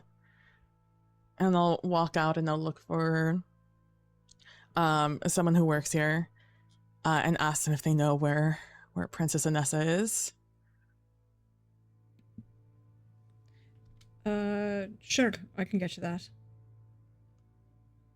I'll get her for you. I have just a question to ask. She doesn't have to come all the way here if she doesn't want to. I can just wait outside when you go and ask. We could just talk there, wherever she may be. I believe the lady, her worship's in her room, but sure. Right. And I will follow them, and I will stand outside her room as they speak to her. There is a rapid fire conversation in dialect that you don't understand, and then he comes back out and says, "Her worship will see you now." Thank you. And I will step inside and do a moderate just head nod. Princess Anessa, it is nice to see you. I've been with George this afternoon, evening, morning, night. He is okay. He is fine. He was very not fine, but thanks to the efforts of nausea. George is doing much better. Still in a lot of pain, but he is conscious and able to see someone if you so wish to go see him. But he is okay. But we'll be resting for a couple of days. Given the late hour, I think it might be best if I bother him in the morning. Night, I see. Okay. All right. Then apologies for bothering you late at night. Not at all, Madam Doctor. You are totally fine. It is fine. Not to overstep here. But I'm assuming you and George or something.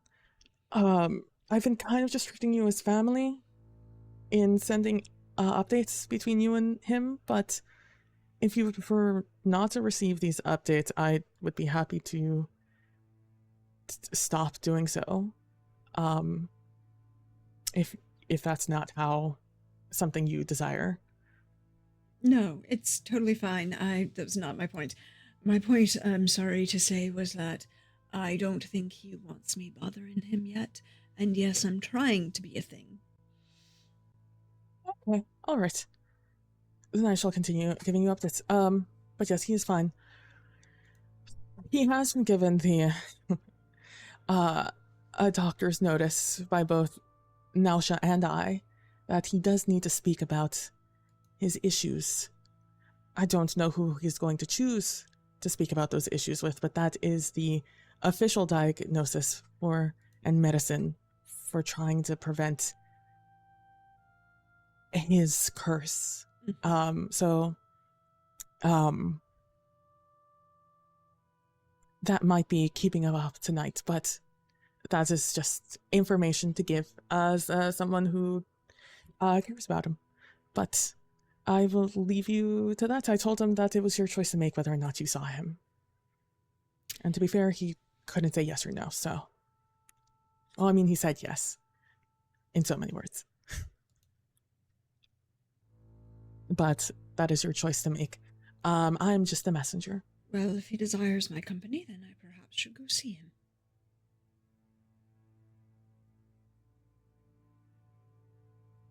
You know best about the situation. If you need anything, Princess, feel free to ask. I will be heading back to, I guess, where my lodging for the night.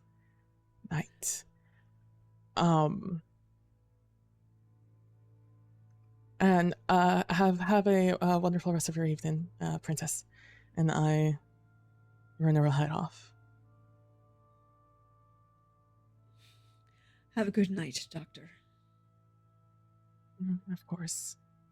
And I will stumble towards our Clugless and Eyes room.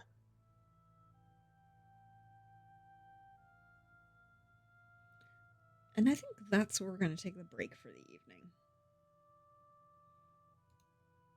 So we can stretch, bio, refresh, come back.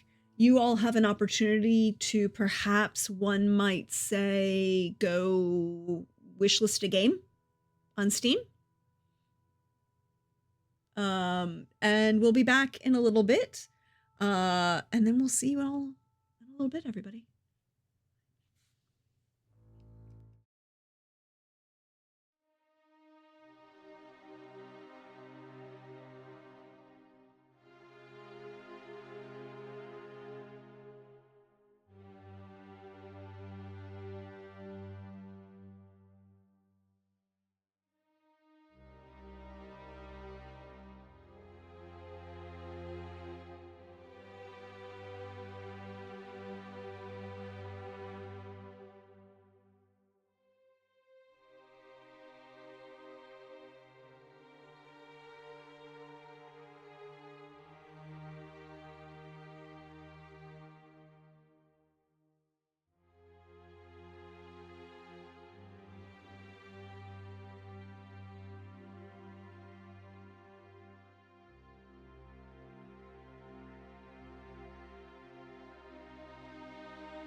Hi, everybody. Welcome back. We hope you were refreshed, you stretched, you bowed, you did all of those good things, and that you wish listed a game on Steam that was announced today.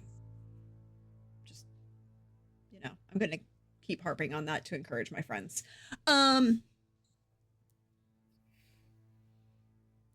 But when we left off, Runa had gone to her room to sleep. George, could you roll me a endurance at a -4? Just Endurance at -4. Okay, Excuse me. I'll spend 4 luck to make it so that we're just rolling at parity. Mhm.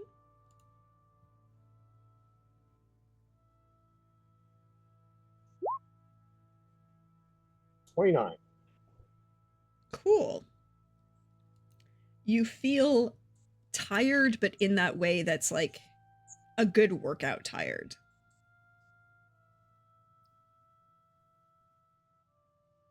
He is having the strangest of days. Because that should not be the feeling. That should not be the sensation. Mm-hmm. All that magical healing, it helped. I think with that, like, he's going to, like, get up, get one of his many notebooks, Mm-hmm. go back, lie in bed, Mm-hmm. and then just start writing. Mm. Are you writing fiction or nonfiction? This is just to encapsulate, like, while everything is still fresh, the series of horrific sensations, because this should be used. Like, oh, this is what it feels like when the mage overchannels something. I have insight in this. Runa told me I almost exploded. Okay, let's write all this down.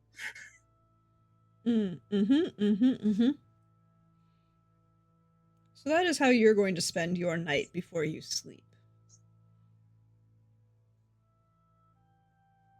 Whilst trying to avoid sleep, yes.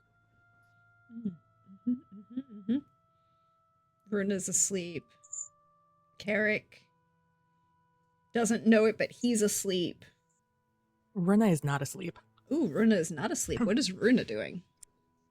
Runa returns to the room, and she, like, on the desk or the floor or wherever, takes everything out and just reorganizes it after the fucking mess that was today. And then she grabs a new vest, puts it on, and she heads back to the empty office on this floor. And she is going to start taking out vials and various different flasks. And she's going to spend the night just mixing concoctions. She's extremely frustrated. And her nerves are fried. And she knows ways she could deal with the situation. So instead, she's going to choose to see if she can find ways to use ingredients to find a way to heal, like essentially, like, try and figure out like a solid painkiller that's fast acting, that's not just, hey, fucking swallow these, or one of the other various things that exist in the universe that I have access to, that come with a negative side effect when you do so. So that is what she is spending her time, just mixing things and trying to work out her her stress and frustrations So with roll me people. an improvisation. Improvisation. In your Oh, that's what the proficiency. middle one is called. Mm-hmm. 17. That tracks. Cool. A 2. You can roll me alchemy with a +2. Okay. So this is to try and see if you can create something new, right? Mm-hmm. That's funny. You have 2 different substances Mm-hmm. that are kind of like Miracle Max's pill from the Princess Bride. Mhm. You know, the chocolate makes it go down better. Yeah. That in theory could work as a slightly better painkiller. Mm-hmm. Roll me a D100. Ooh.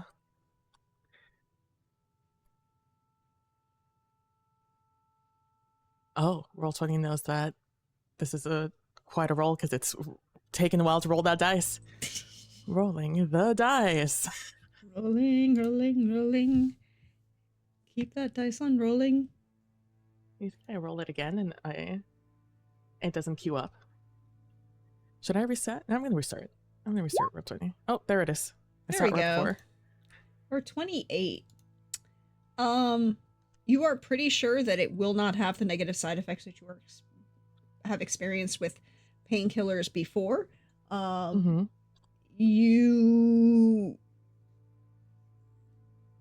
It's experimental, right?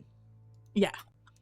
So you would need some level of having somebody take it to really see what would happen, but you're pretty sure it doesn't have the addicting qualities for most of the population that previous things have had. Cool. I'm also going to... Oh, that's right. I had to restart. I'm also going to try and roll to make the thing where I don't sleep tonight. I just don't remember what the DC is. You know what? I'll roll it and then I'll look for the DC. Hey, I don't make it. Just... You know what? No, I'll check because there are some that are really low on there, but I do not think I make it. Not for the one that you need to sleep. I think that's like a 13. Oh, that's a 17. That's one of the higher ones. Oh, 17. Okay. Yeah, do not make it. I mean, I take it anyway, so it just doesn't do anything. No, so you will sleep. Not comfortably and not well, but... No. Because apparently it's already nighttime when I was going to leave anyways. I'm very confused about time right now. So Lord knows where my circadian rhythm is doing right now. It's a little messed up. That's where now.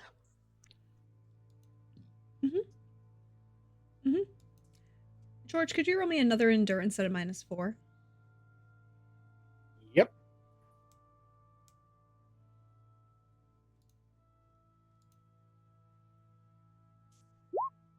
$13.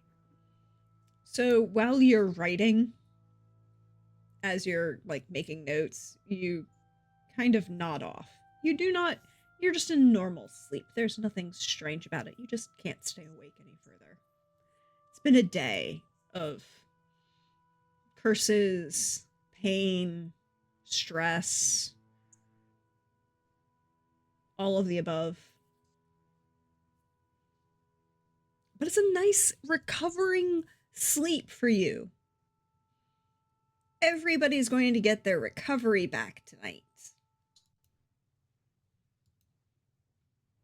And get their full stamina back.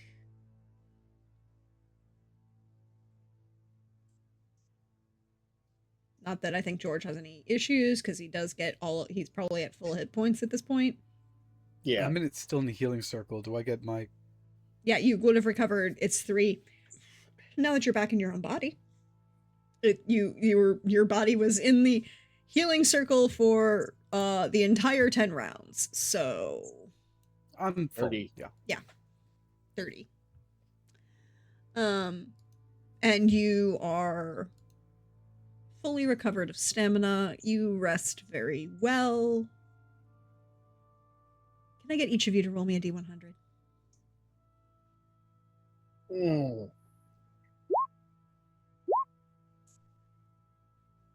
Nice. Mm-hmm. Mm-hmm. Nice. Mm-hmm. Those are two different kinds of nice, by the way. Yes, Yeah. they were very different. It actually works really well. So, George, you will wake up civilized early, right? Like not early, but like He wakes up at like 8, 9. yeah, sun hits the right point in the window to Yeah. go through. Yeah. Enough to go through the window and be warm. Yeah, exactly. And Yeah. you know, so you awake and it's that case of you were writing in this book when you nodded off. So it has fallen like open on you, like on your legs with the quill still in your hand. There's probably ink on the bed at this point. Hey, it's better than all the blood. This is true.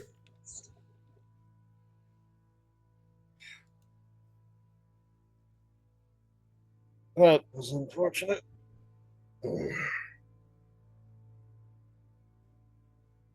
I have ink on my face now. Yep. Yeah, you do. You do indeed.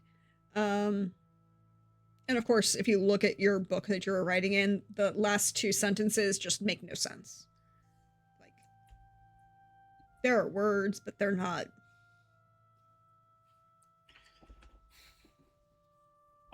Hey, nothing to. This is not an entire loss. I now have something to insert when somebody is exhausted and trying to do something. But you feel refreshed, recovered, rejuvenated. You feel better. There's such a mixed mind of this. It's like, this is great. No, it's not. There should be more of a price. This is not right.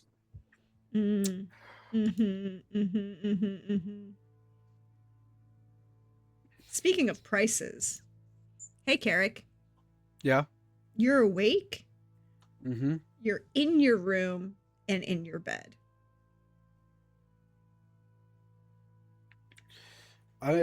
He's gonna reach down, like he's gonna shuffle over in bed. He's not fully awake. Reach down, just check if his glaive is still there under his bed where he keeps it. Yep. Okay. Like slightly off. It's been teleported twice technically, but Can I do a quick magical training check to see if I'm actually awake? Yes, you are awake. You can hear birds, sun coming through warmly through the window. There's a little bit of sounds in the hallways. Is the window open? Cracked. Quick, one quick thing.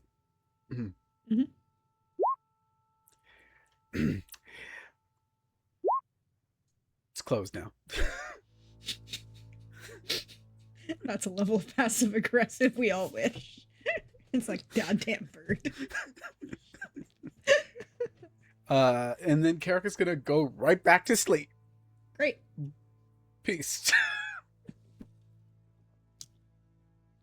Runa, you Yes. eventually fell asleep in the alchemy lab. Mhm.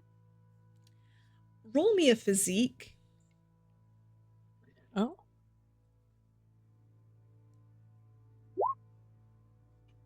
"13." You are a little stiff. It was just not a comfortable place to kind of fall asleep. You did not make yourself comfortable in any way. It's like just, just stiff, right? Like not painful, not Yeah. anything harmful, just stiff. Mm-hmm. Um, I'll look at the things that I made last night. Um, you know what? I'm going to roll just a thing, Mhm. just to see how we're doing this. Oh my god, that's wild. All right, a good thing for Carrick. I am going to look at what I made this morning, and uh store them in such a way that I have easy access to them. Then I will clean up the area that I worked in last night. And if there's a window in here, I'm gonna look at what time it is outside, if it's light or dark. It is light. It is daytime, but the sun is on the other side of the building. You're pretty sure it's just morning. Okay. All right. I am. Oh boy. I'm going to gather everything and make my way out. Just stretching, trying to stretch out the knots and things. Before heading back to the room, just to check if Cleglis is there. At this hour, it will be my best tell at what time it is.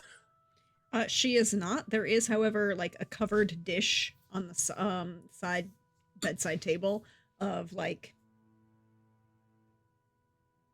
bread and cheese, and like a little note on it says, "I guess you didn't come back to bed last night. I hope this will keep you awake." XOXOXO. And I will grab it, grab some of it, I'll grab it and like eat it on the go. Mm-hmm. And where Verna is headed this morning is down to the training grounds, where our knights are training. Mm-hmm. I mean, they're not. They're just kind of obvious. It's right outside the door. It's where all of the knights are kind of working out. They're getting a little louder. George, where are you headed after you make yourself presentable? He's actually like the morning is like clean up hands and face. Then seeing about getting a large wash basin, soap, some rags, some oil to clean up his armor. The clothes are going to be, and the gambeson, that's an entirely different story. That's going to take that's you leave that to the professionals because you're not going to get those stains out yourself.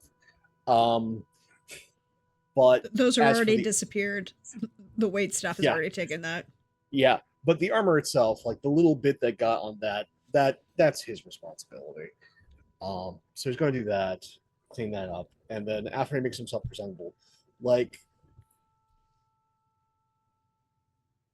he's in a weird headspace because he should be so much more miserable than he is right now. It's really throwing him for a loop. So I think no, he would eventually go down, but he is not participating in any of the drills. He's just there and he's kind of in his own head. So you would see him, Runa. On the way down? Yeah, probably.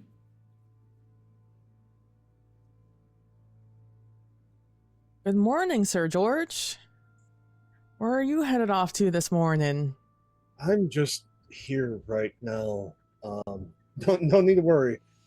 I'm having combination of near-death experience, clarity, and delusion. I'm not certain which or both. I just know that I'm not really doing much today. What you could be doing is finding someone to talk to. That's on the docket, but first I should be hurting more.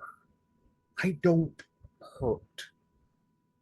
That's what healing does to you. there's healing, and then there's this. Like, I bled from everywhere. Have you ever been That healed by a magical healer? once or twice, but not something with that level of severity. That's what they're good at. Like, again, I've taken spleen shots. That's like you're you're fine the next day, but you're not fine for a week. That thing just aches. And there's That's none of that. that's what magical healing does for you. There's only so much a normal doctor can do. I A don't magical like healing it. will fix you. I mean, if you really want to torture yourself, George, just go talk to someone. Okay, I deserve that. Okay, I just, I'm. George, count for blessings. It's not every day we have a magical healer in the house. Go enjoy why you're alive today. And then speak to someone. Speak to your loved ones. Anything that passed through your mind when you thought you were almost dead, go do that. Don't be out here watching people do things that you can't do right now.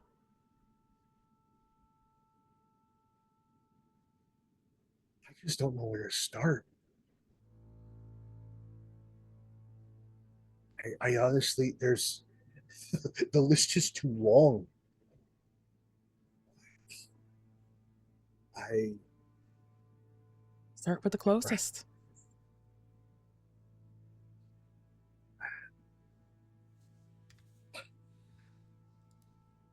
thank you, and I'm gonna try and be better about things. I'm just trying to wrap my head around everything.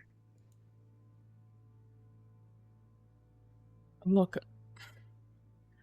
when I struggle to understand something or someone or the situation, I ask the person I'm closest to at the moment. In this case, if I was struggling with something, I'd go speak to Cleglis. Maybe go speak to someone and help them help you unravel what's going on in your mind. You're a very empathetic person, George. But sometimes you need people to help you figure out the riddles.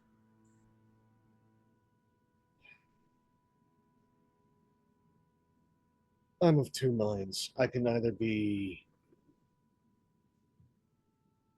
what feels like wisdom in this moment, or I can be a little bit foolish and a little bit selfish, but that may turn out for the best. It's weird. I vote that one. I'd call you a lot of things, George, but wise isn't one of them. I deserve that. I resemble that. Actually, I don't. That's part of the problem. Um, thank you again. I'm going to go stuff food in my face and then try and find Anessa. Of course. Also, they do have ice cream down in the kitchens if you think that'll give you a nice little pick-me-up. I find sugar helps liven someone up after a traumatic event. I'm already running unfortunately fast. I don't need to go faster. I kind of need to slow down. Fair enough. Alright, I won't keep you, George. Go enjoy your day. Again, I thank you, and I'm going to try not cause any more of that. Sometimes it happens to us, George. We don't have a choice in the matter. Have you seen Carrick? I assume he's asleep somewhere. Hopefully he's okay. If If he I wasn't, fret I'm about sure we him- would know. If I fret about him, the day will get worse. I need to not fret about him, so I'm going to go and not do that. Don't be selfish today, George. You deserve it. No, I don't, but I'm going to be anyway. And he heads off. I'll watch you go off for a while, then I'll continue down to the training grounds. Or where the knights are.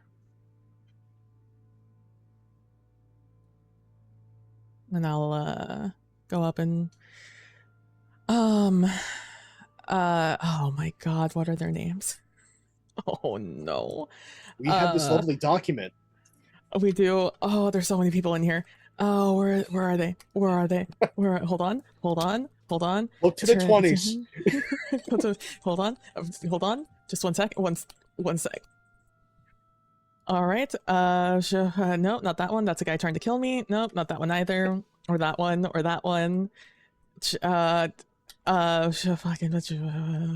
Who's Carrick's friend? What's Carrick? We hate Carrick. What's your friend's name? Kader?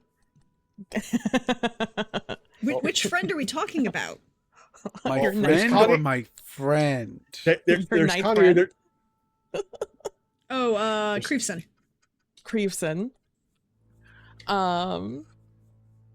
Wait, no, the knight friend. I think you're talking about Sir Desimir, aren't you? Oh, Desimir. Yes, Desimir is the one I'm thinking of. George did make bad choices with. Yeah, that one. Yeah, that one. Yeah, no. Look for Desimir among the crowd. I mean, it's not like a big crowd. It's easy to find him. He is kind of going through... Excuse me. Basic movements, practice drills. I'll wait for a moment where it looks like he is like stopping to take a drink or something before I approach. Can I help you, Sir Doctor? Desimir. Yes, I was wondering if I could join you all for the day. Sure. What do you need? You want to hit something really hard, or you want to shoot something really hard? I would like to try some one-on-ones. I'm quite a bit rusty.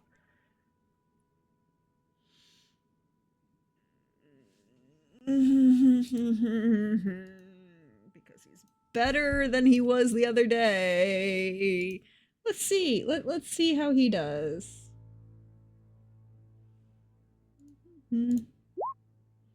He rolled a 9. He rolled like shit. All right, but you're not gonna put like Sir George and All right, well, come along. No. What are we practicing with? What are we doing with? And I'm gonna be like, first help me out of this thing. Getting out of my armor. I just want to get used to moving in and out of my armor. I'm always in my armor for good reason, but it does make me slower over time. So I want to get better at moving, and so dodging and trying to hit someone larger like yourself. Though I'm happy not to do it with any actual blades, if that's your concern. Not mine, but I want to make sure it's not yours either.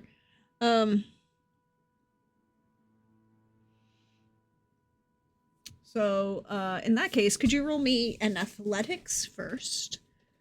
Sure. How do I take off my armor on the sheet? Okay, I can do it for you. Okay, So I appreciate it. So what you do is on your sheet, under your SP.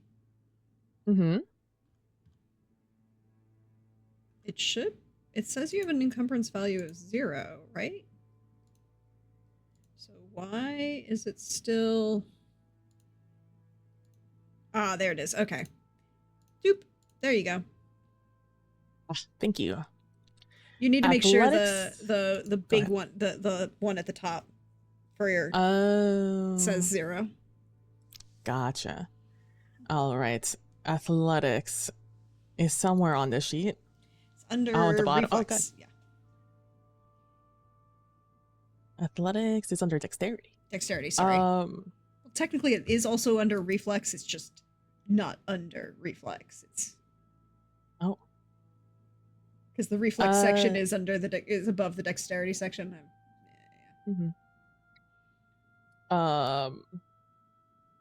Is it a basic roll that you Yeah, want me to basic do? roll. This is Gotcha. just, you know, warming up, all of that basic workout stuff. With a 19 is very respectable.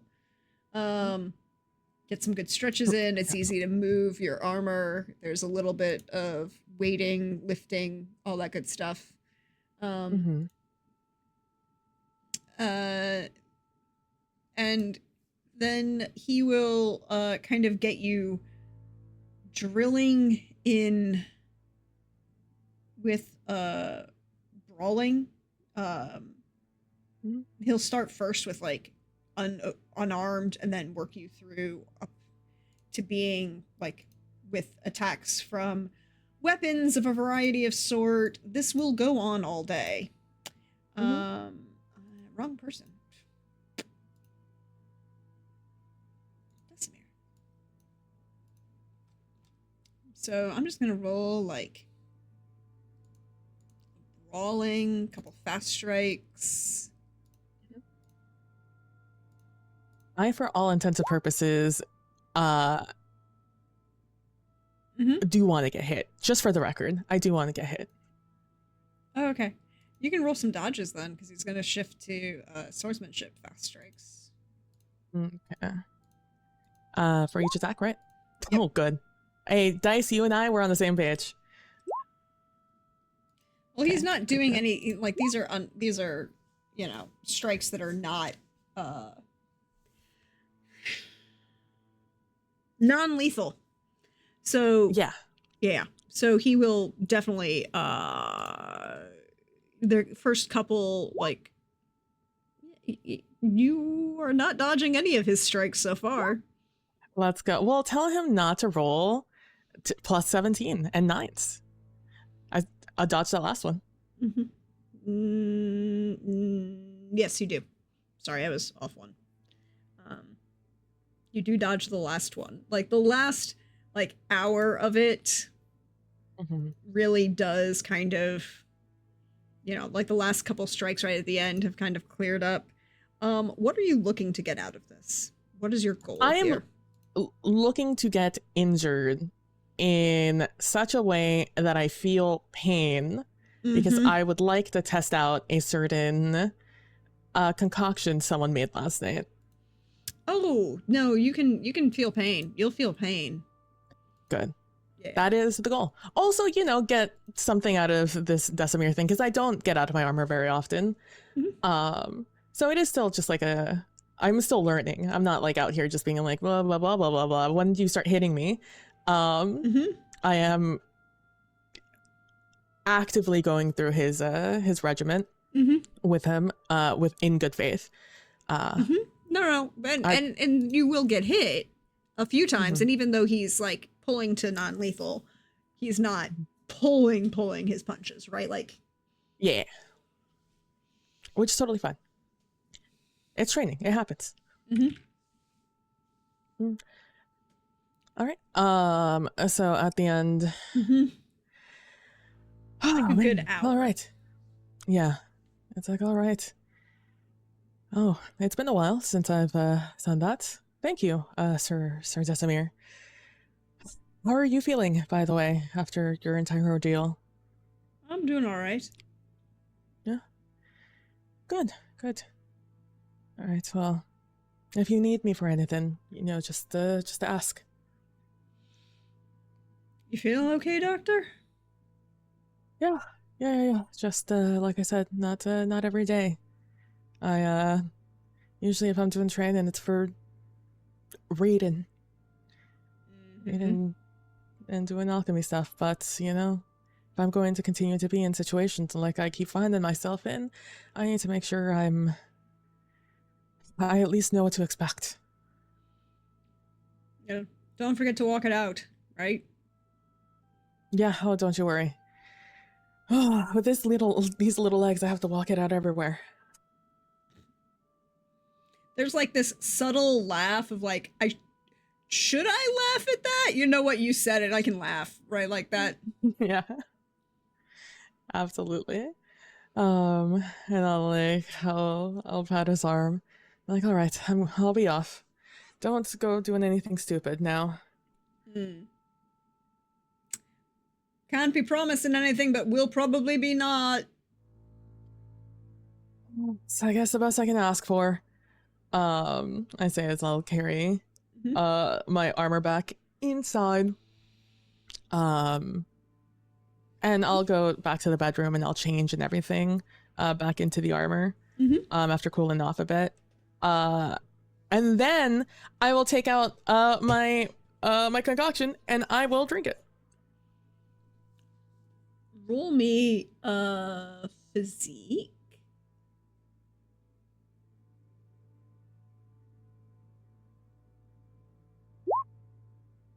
$13. Boy, maybe one day I'll roll above a 5.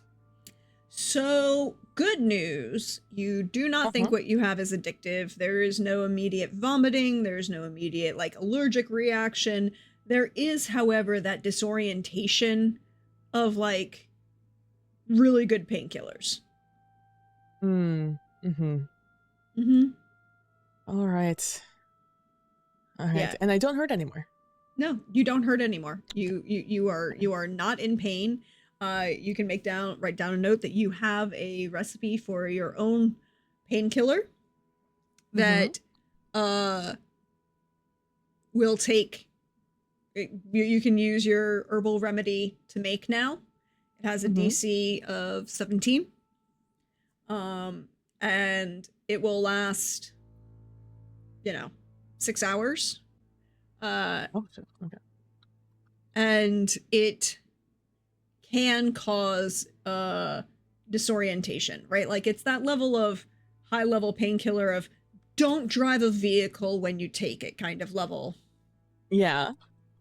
Not addicting, not any of the really bad side effects, just don't operate heavy machinery. Yeah. And as I'll go like lay in bed, and with a notebook as I write down like my entire experience on this painkiller, and that's where I'll spend like the rest of my afternoon. Yeah, you're gonna be a little out of it for the next little while. It's fine. George, you went to go find Anessa. Yes. She is upstairs, in like a small room off of one of the guest rooms, in that same kind of hallway, off one of the hallway rooms off of that hallway. Excuse me.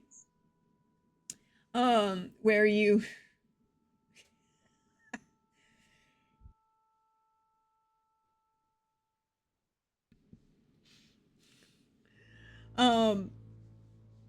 and she's like there's a door open. One of the staff would tell you that this is like her cellar.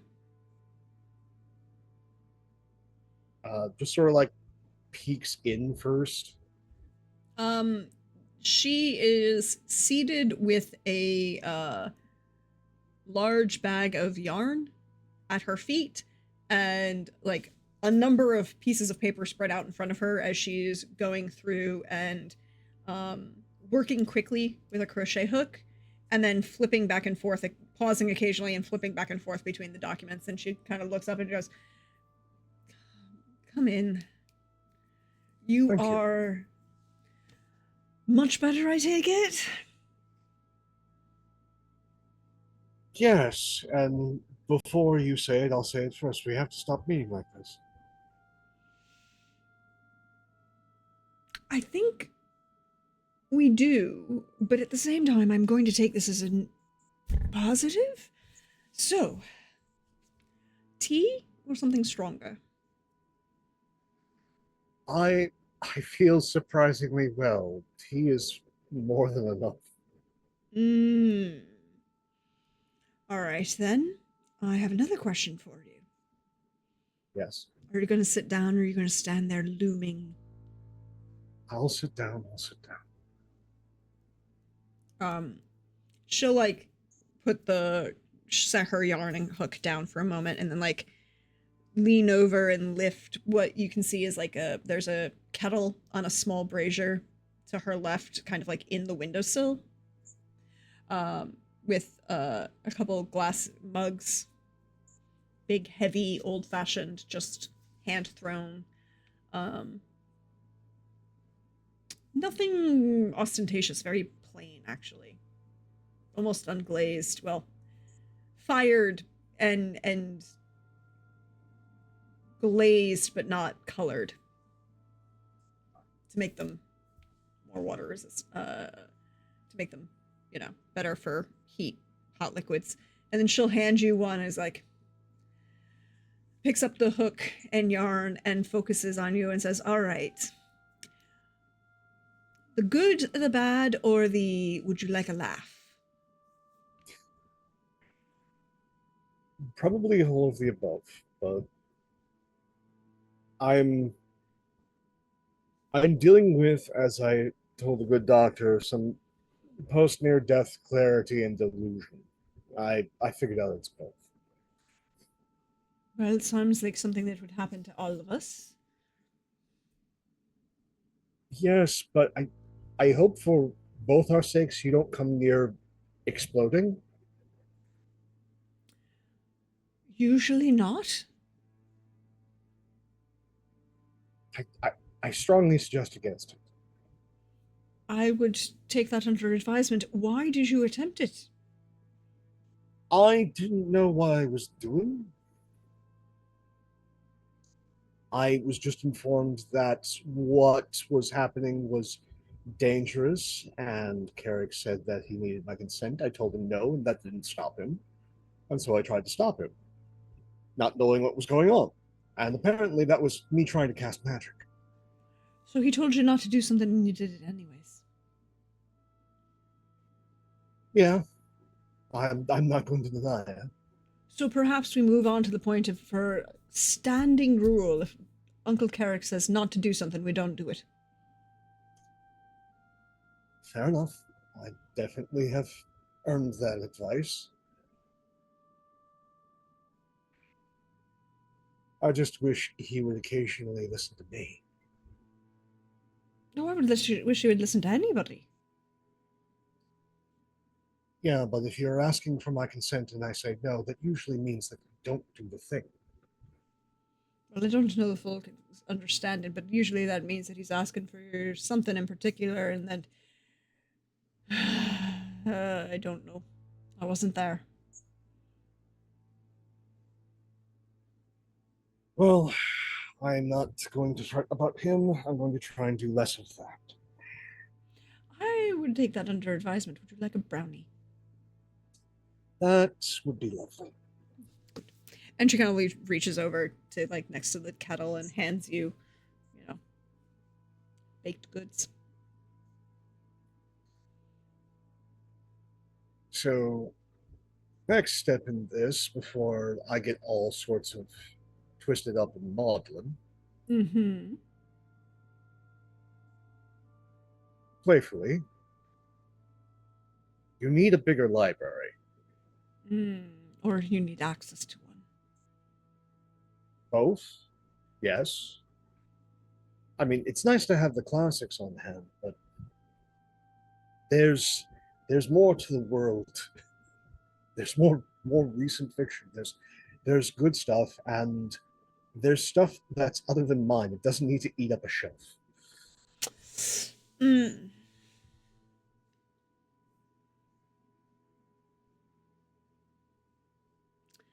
Well, it's quite expensive. Books often are, but they're worth the purchase. This is true. They frequently are, but there is a bigger library in town for that reason. Well, I would love it if you would introduce me to this place. I am desperately in need of more than what is here. And what are you looking for? Everything that I possibly can to learn about this place, the cultures, the history, the myths, all of it. You won't find that in a book. I figured, but I should at least try first with a written record. If there isn't one, then I have to go about learning in all the other ways. Well, usually with something like that, we don't write our stories like that, George. We stitch them, we weave them, we tell them, we sing them, but we don't write them down.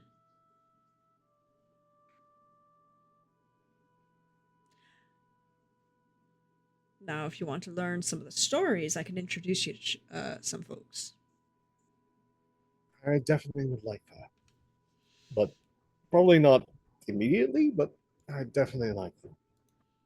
I mean, you survived a flight in, you're going to be pretty okay then. I have managed to surprisingly survive a lot. Well, Darby and Seamus would probably be willing to talk to you. That's good. I have a Kev- feeling I need to bring some drink for one of those, if not both. Ideally both. And be prepared that you are not going to be the leader in that competition ever. I don't think that's ever going to happen.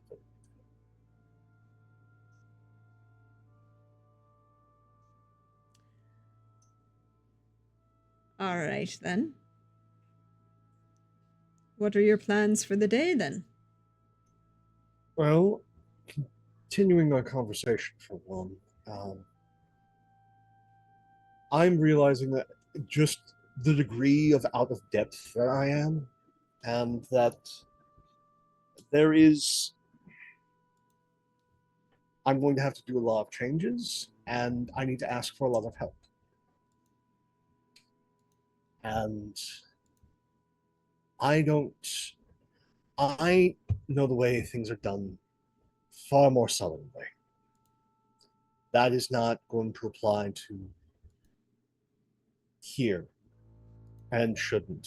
And I need to wrap my head around that. I also know that I'm, as one often does, assessing what it is that I want.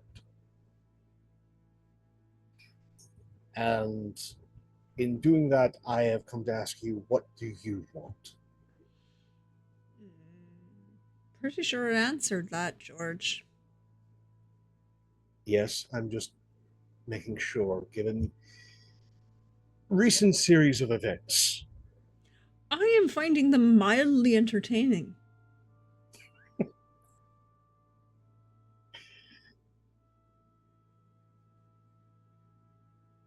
You continue to be incredible and impressive. Um, in that case, how should I go about asking for your hand in marriage? Well, first you need to ask for some courting advice first, sir. Well, how do I go about courting Northern style? A gift usually made by yourself Okay. to show your skill with your hands.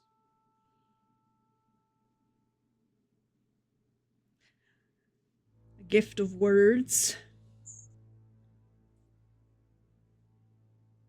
That I can do far better than the other, but I'm going to do both, obviously. And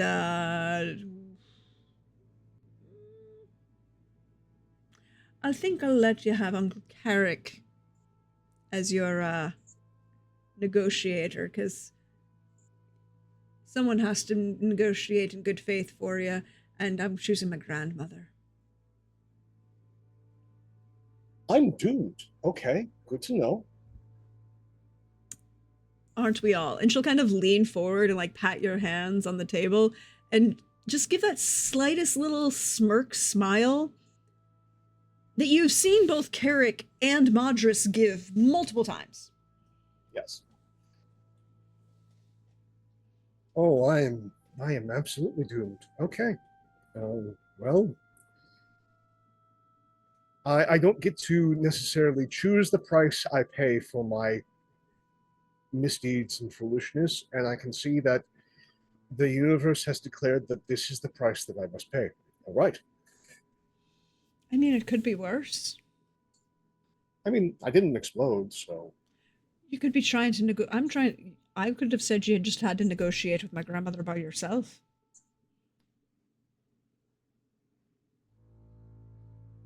I'd rather fight wraiths. To be fair, I figure most people would. Okay. Good, good to know. I think I'm going to need more of those numbing herbs. But it's good to know. Thank you. Hmm? What can I do for you, George? You're already doing a lot. But I have it on two doctors' authorities. I need to talk to someone. And the person I usually do is not forthcoming. And I don't know if that is because of their own business in their life or that certain plans of hers involve me no longer leaning on her. Could be one, could be the other, could be both. I don't know. Or it could be something else entirely, because you don't know. No, I don't. I just have inklings. Hmm.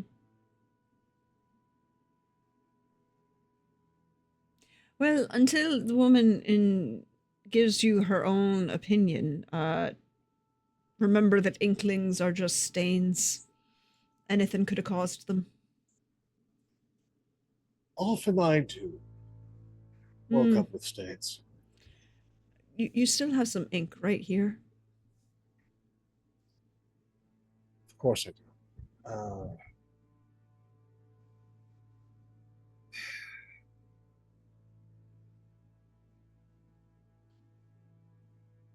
I was, again, and I have been, though I'm trying to grow out of some old bad habits. But I have always been bullheaded. I've Mm-hmm. been more selfish in my youth. And I let a very good relationship go away due to my incuriosity, lack of will, selfishness. Mm.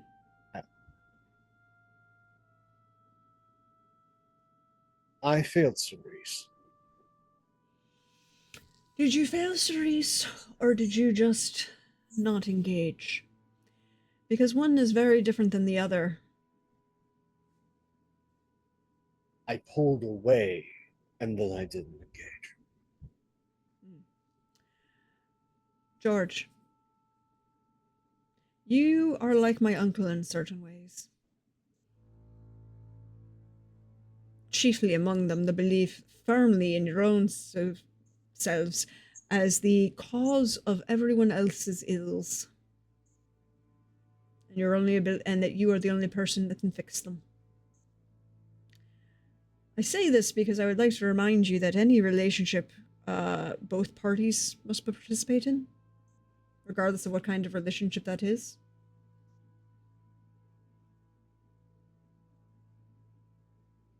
That's fair. And while you might be feeling a certain way now that you know the woman is no longer amongst the breathing, if I had asked you a week ago, before you knew anything else, if Cerise would have come to you if there was a serious problem,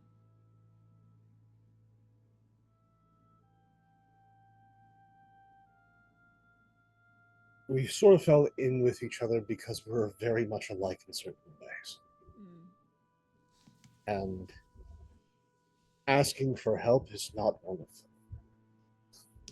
So Well, then it's what did we you, had in common.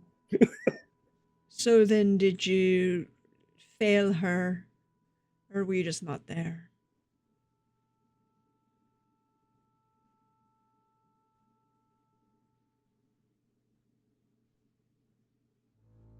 It's both.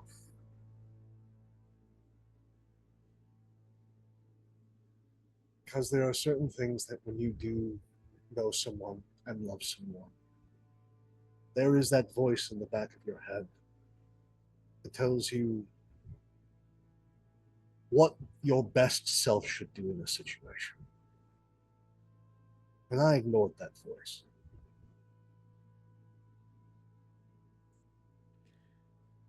Again, it takes two or more, depending on the number of people involved. This is true.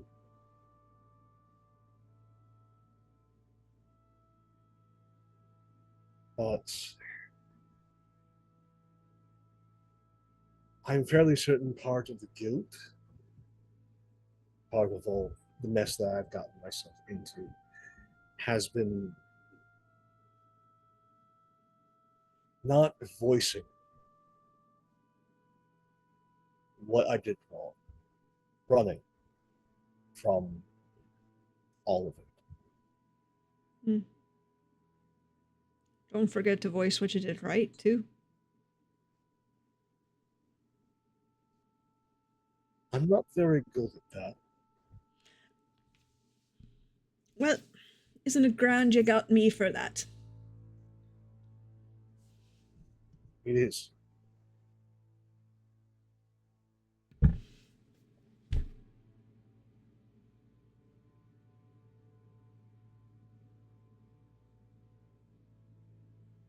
It hurts that she's gone. Mm. It hurts that I wasn't there to even get the chance to try to stop it.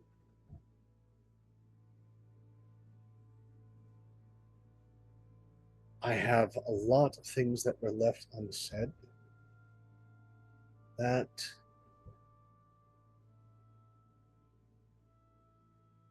it's going to take me time to even voice,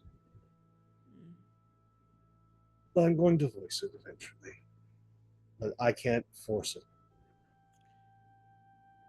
There is an old story, George, that if you can't voice the words to the dead, you write them and you burn them, and let the voices on the wind tell the dead what you can't say out loud.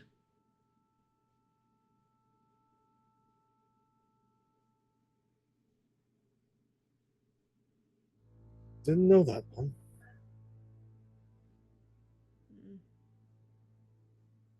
It's definitely worth a shot. Can't be worse than anything else. It's an old elven story.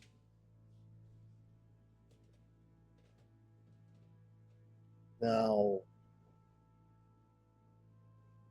not today. But I would love to hear some of your stories, some of the things that you've picked up, if you feel like sharing. When you're ready to hear them. Again, fair. With that, I feel like I need to go and do some writing.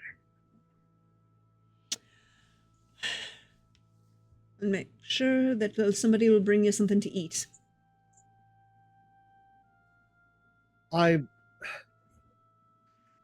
surprisingly well enough to know when the hunger is striking and what I should and should not drink right now. Magical healing's a hell of a thing. That has always been my perception. I'm so used to not that. I'm so used to there being a bigger toll for my misdeeds. Don't think about it so much as a toll.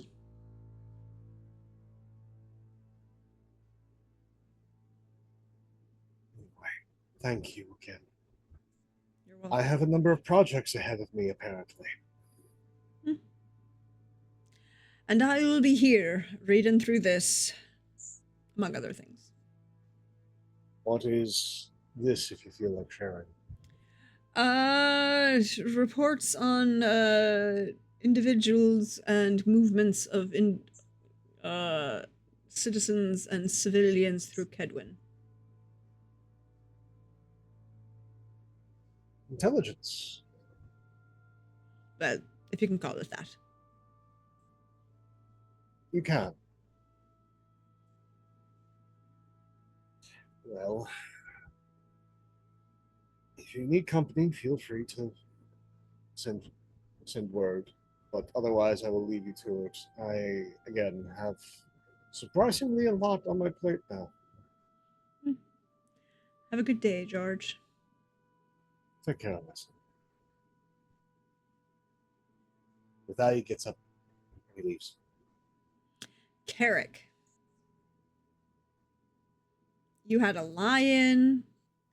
It's late. And there is an incessant knocking at the door. No, it's fine. Just 2 more hours or 3. You don't open the take door. a I'm going to open it I would take- myself. pillow and toss it at the door. It hits the door and falls down. The door opens. Madras picks up the pillow and chucks it back at you.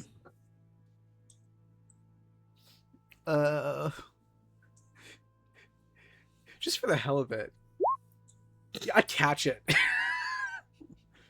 It's probably not the first time she's done this. I'm trying to sleep. It's What 1 do you o'clock in the want? afternoon. Get up. So it's early. Oh. Unless I slept a whole day. Did I sleep a whole day? Well, effectively. What do you want? He's still not up. He's face down, Mhm. talking out of the side of his mouth. Mm-hmm. Yeah. She will walk in and do that thing where she looks, cocks her head, and kind of smirks and just drops whatever she's holding on your back in the middle of the bed. Ow. Mm-hmm. What is that? Well, half of it is a cloak that you were going to be needing for certain things. Mm-hmm. The other half is the clothes you're going to be needing for certain things. I can get dressed when I want to. Mm. You know, So- a lot of people have been telling me to lay off the whole responsibility thing for a while. This has nothing to do with responsibility. This is me making sure that you're still breathing and that you are ready to eat something. Oh, no, I couldn't eat a thing. Unless that's food. I could eat food. You gotta sit up to do that. It was a hell of a night. And most of the afternoon before, yeah. Oh, I'm still tired. That's... You don't get up, it'll start waking yourself up, it'll feel better. Is this what being hungover is like? I would assume so. Never had the experience. Staskade. Yes, that one I'm sure had plenty of experience being hungover. Oh, he did. We had some good times. Mm-hmm. George! Where's George? Is he alright? Well, he was sitting having a conversation with Anessa a short while ago, so I'm assuming that he is. Oh, well, then he's fine. Mm-hmm. So I don't need to be awake then. Good night. Mm. I believe you were supposed to be doing something for the good doctor, however. If Runa wants something from me, she's more than capable of asking for it himself. Hmm.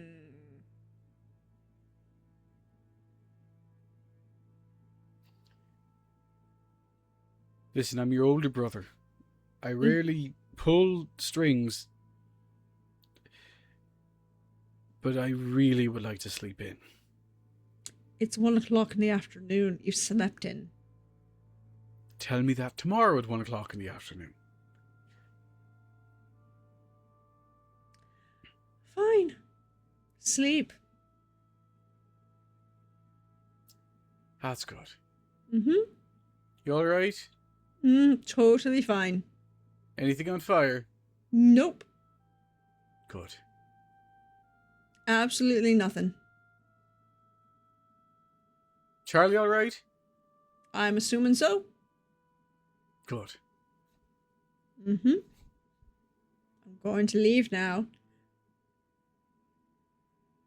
He just goes back to sleep. Yep. And she'll walk out of the room. Close the door. You go back to sleep. Imagine she does not lock it. No. And she will slam it as she walks out the door. In that passive aggressive, just way too loud level of slamming the door. We'll have a talk tomorrow. Uh-huh. You go back to sleep.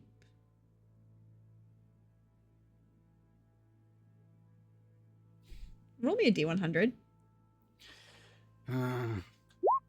73. Great, you go back to sleep.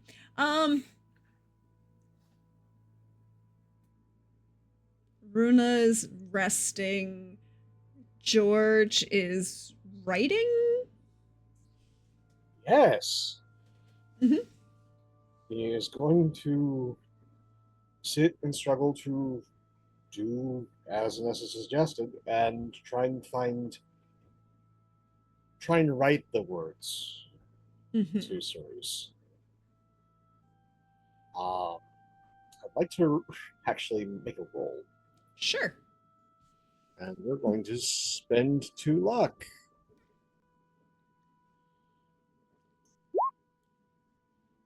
$25. Very good. It takes a while for the words to come. But once they do, they spill out across multiple sheets. Everything you kept behind locked doors of your heart.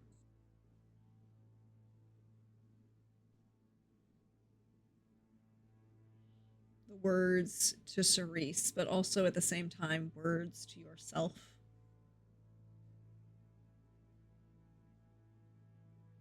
George, roll me a D100.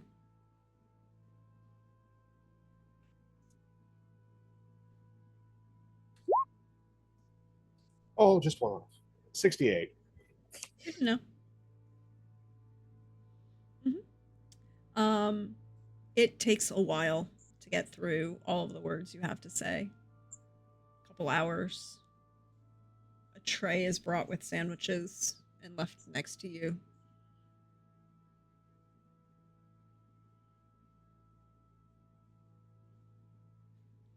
But eventually the words stop. Yeah. Like he doesn't eat until the words finish. Then it is quite inelegant and quite voracious that he devours everything on that tray. Mm.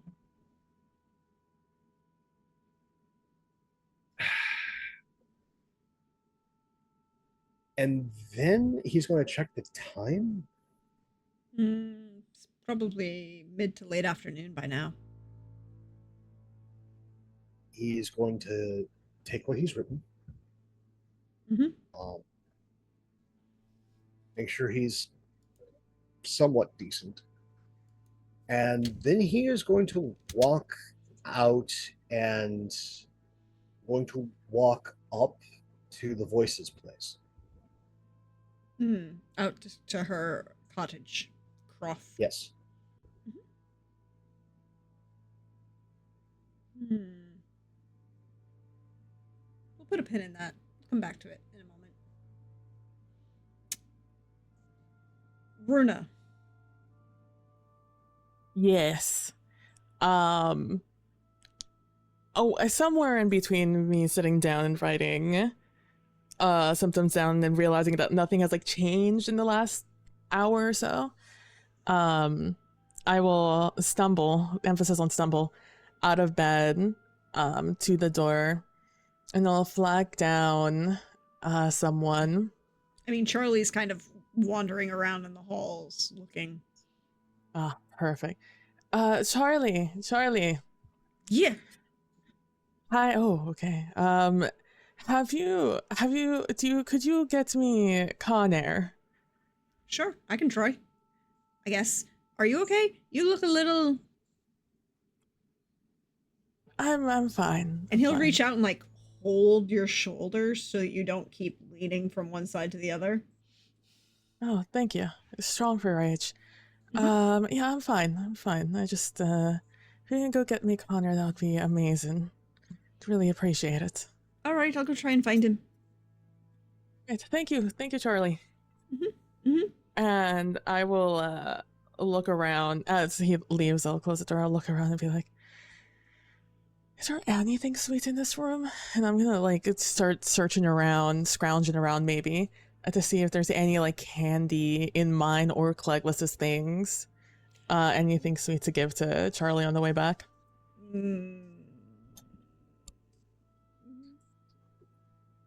Yeah, let's say what? Yeah. Oh, there's still a couple pastries left from when you saw Lavinia the other day. It's like, oh, it's too much sugar for a kid. No. And they were stale. No, candy. Kids like candy. That is what they like. So that's what I look for. Not those pastries. Although maybe I'll take pastry as I look around. You can find like a couple like caramel candies. Perfect. For when he comes back. It seems like almost instantaneous to your perspective, although there's this, you're aware that time has passed. There's a knock at the door. Ah, perfect. I will scramble over and use the handle to raise myself up, and I open the door.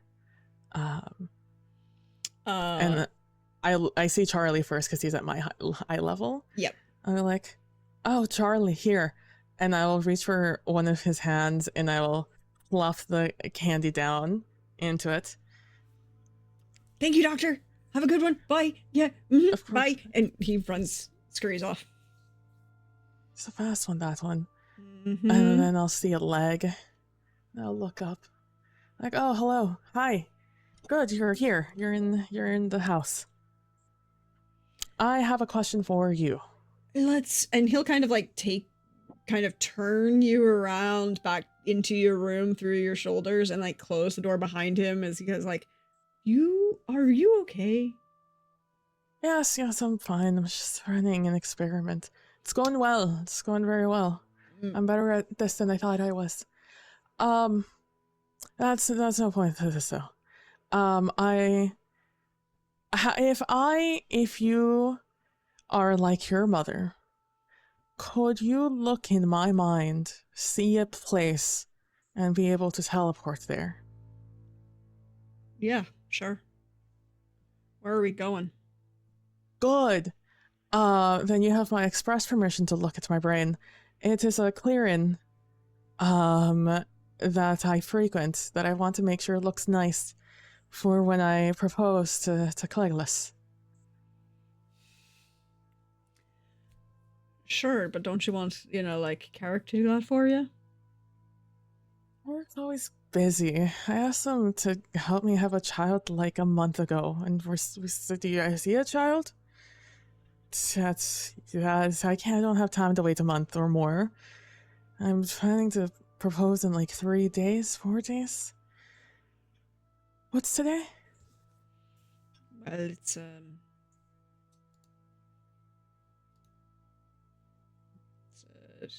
Gwenner.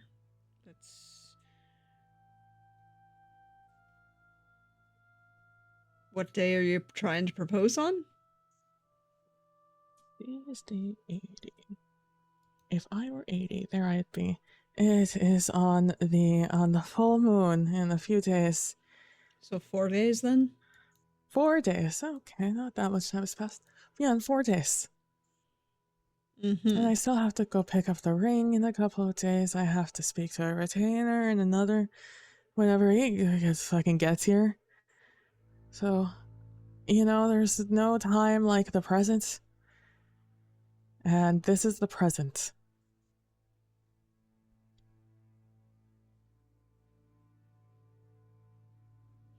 All So right, go then. on, do the brain thing. And plus, you're big and strong. If there's something scary out there, you can handle it.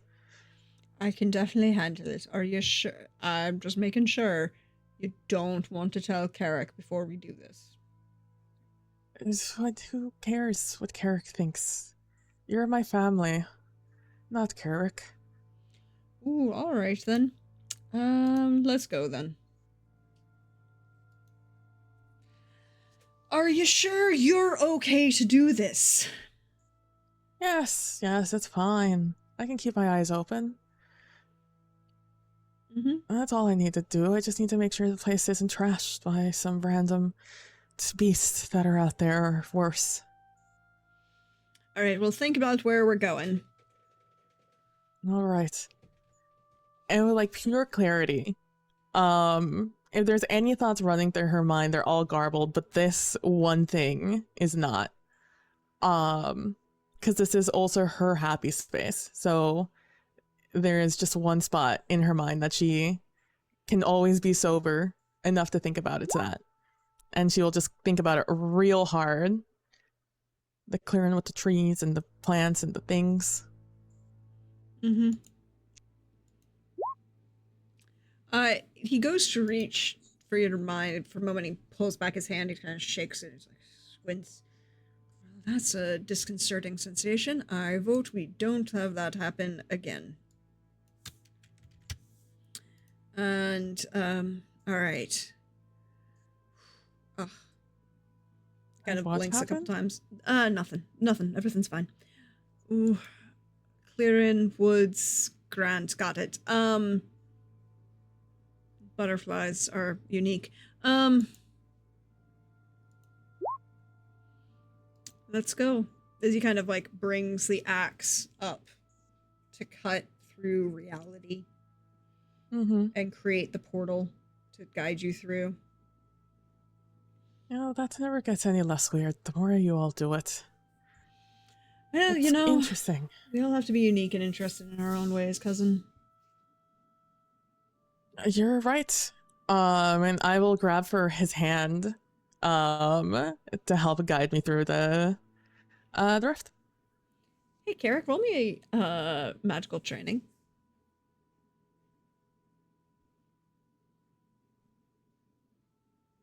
You got it. Magical training. 23.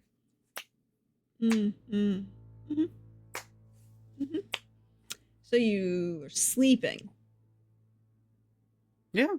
Great. Cool. Great. Oh, well, you know what? Can I spend a point of luck because there's chat luck left? Or reach the end of the night anyways? Yeah, sure. I'll spend 1 point. Yeah, Does you're 24 24. do anything? No. We'll find out in a minute. You're asleep. Okay. You made choices. Of your own. Who's Rena anyway? I don't know. Verna, he centers it like dead center in the middle of this clearing. You come out. You look around.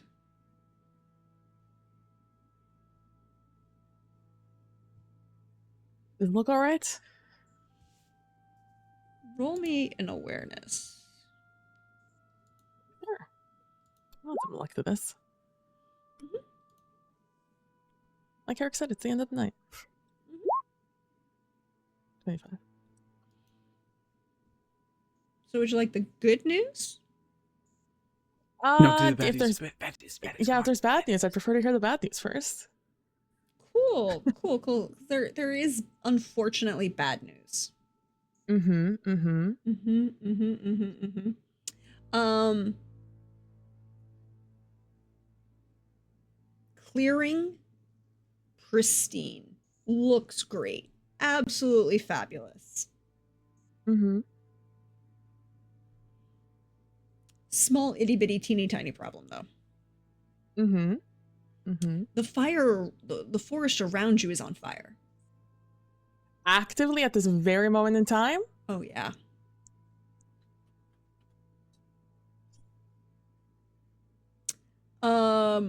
And Conir will grab your hand and then attempt to teleport you away Mm-hmm. Mm-hmm. Mm-hmm.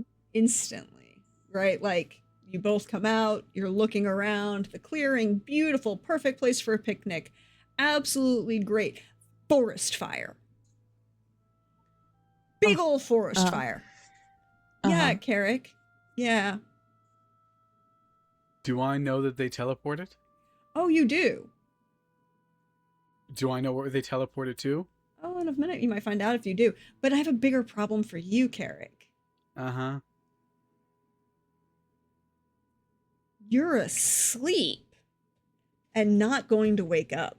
But you are fully aware that Conir and Runa teleported away. You are also fully aware that you physically cannot wake up right now. And it doesn't feel like that same dream, trapped in a dream situation. It just feels like you are stuck. Do I need to be awake to teleport? Yes. Unless, of course, you want to try and get into his head. If I get into his head, can I force him to do something specific? Maybe, maybe not. It depends if he's willing to allow you to. But at this moment, you don't know they're in danger, so there's that. And, you know, he might be fine. He might be able to teleport them back perfectly fine. Yeah, you got a point. I'll just stay asleep. Mm-hmm. Mm-hmm. Figure it out in the morning, you know. Mm-hmm. So, Runa, he will reach across and grab your hand. Mm-hmm. By the way, I have to do... Oh, I'm probably still even holding it. I probably didn't let go of it. Unless he did. He didn't. You know, if you... I just need to check one little thing. Yeah, of course.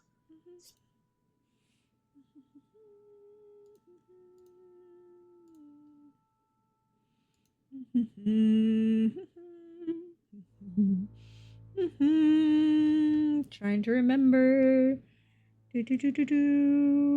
Ah. That's what I thought. All right. Yeah. Cool. Cool. He's going to reach around you because he does have his glaive in his hand and try and cast a portal. Problem is, as you both start coughing, you know, not mechanically impacting you, but just the general sense that there is a big old forest fire and lots of black smoke. And he will not succeed. And oh fuck. Hey, Carrick, you might actually get to wake up.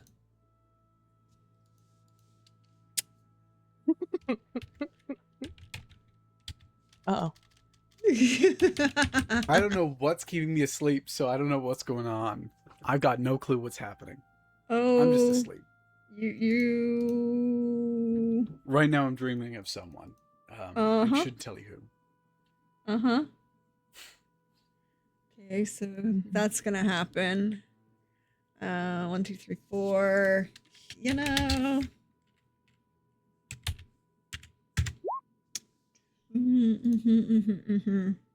That looks bad. Is that bad?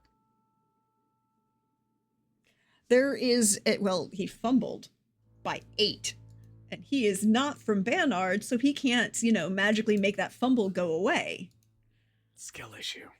Not a skill issue in any way, shape, or form.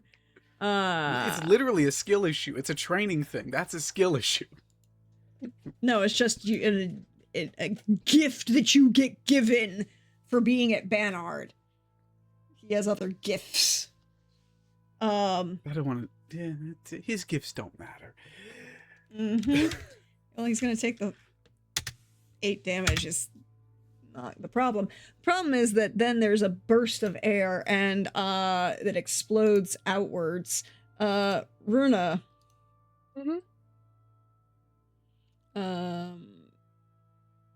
You are thrown backwards 2 meters. Okay. And are knocked prone. Mm-hmm. You are not in any way, shape, or form damaged. You're just knocked prone. Yeah. He's gonna take the damage. Not that I feel it. Hmm? Not that I feel it. No, you don't feel it. He's gonna take that. You don't know anything about it. And Carrick, you will wake up. You know, that's just rude. I should give them peace of my mind. Right. With Okay. a very strong feeling of magical failures. Do I know where they teleported to? I think I asked this before, but I'm double checking. You can roll me a magical training.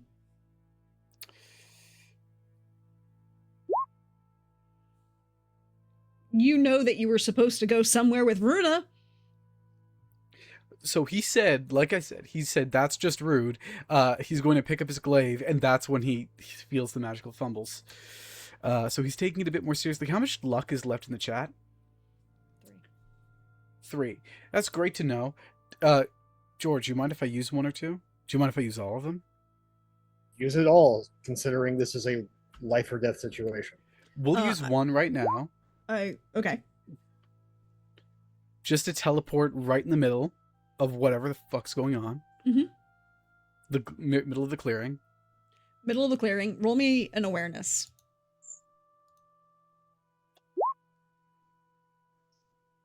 The smoke is getting heavy. It's the sun. You know that something's on fire, right? Like you can, like the clearing itself is not on fire, but the smoke coming off of the woods is darkening things. It's easy to find Runa. She's a dwarf. Well, just in case. I walk over to Runa, and I'm going to say, this is going to hurt quite a lot. What are you gonna do? Where's Conir? I cast another spell. What are you doing here? It's not a teleportation. You're going to put out the fire that isn't anywhere close to you. Whichever direction the smoke is coming from. No, this is the case of you are in a clearing. The forest around you is on fire. Great. In the center. It expels outward anyways. Mm-hmm. In the same turn it was cast. Mm-hmm. So things are going to get real steamy, and I'll probably put out a fair amount of the fire. Because this is a 20-meter cubed. Yep. Cube. Mm-hmm. Well, she's already prone, so that doesn't matter. Yep. I'll take a physique check. Yeah, roll a physique check. To see Although if I am like leaning over her right now. Like I'm holding her down, to be clear. One hand is holding the glaive, the other hand is literally pushing her down to keep her down. And I will take another point of luck to do that. Oh, 15. Nope, I'm battered too. And I'm gonna fall right on top of her. Literally covering her and protecting her with myself. Yep, massive amounts of water. But you're both gonna take 21 points of damage. Wouldn't she actually take more? Sorry, wouldn't she actually take a bit more than that because she's having my weight on top of her too? That's just rude. You should have asked me to come with you. I did multiple times, actually. Have you tried waking me up and saying, "Hey, I Carrick, didn't figure if I asked you twice, it would just be standing. Especially since know you're that the you one were- that said tomorrow. I know that you were lost in the mind or whatever, but would you mind coming back and just, I don't know. Only the man that's complained about being tired for the past existence, your entire existence. I was giving you a break, but no, Yeah, you God deserve forbid. you deserve this 21 plus points of damage, okay? And you know what? So do earned you. it. I'm You almost killed saving your George yesterday. life. You almost killed Okay. George yesterday. I would like to point out that this 8 points of damage is going to get soaked by your armor. Because it doesn't go through armor. The 21 points of damage, however, does not seem to say it goes through armor, so I'm assuming it gets stopped by armor as well. I'm assuming so too, yeah. Oh. And my armor's Oh, then I'm fine. I'm fine. Never mind. I'm just gonna Mhm. change that back. I went from dire to fine. There is now a large amount of steam billowing up. There is a wet Conir, or excuse me, there's a wet Carrick, a wet Runa. Also, Carrick is in a nice pair of pajamas. So Nice he's silk not pajamas. wearing armor. Yeah, so I'm taking the damage, to be clear, because I got out of bed. It would be unfair. I'm taking the damage, but also no room for the imagination. Absolutely none. Sorry. Conir is competing in a wet t-shirt contest again. And mostly winning. I don't know. I think I'm winning. I just saved everyone's lives.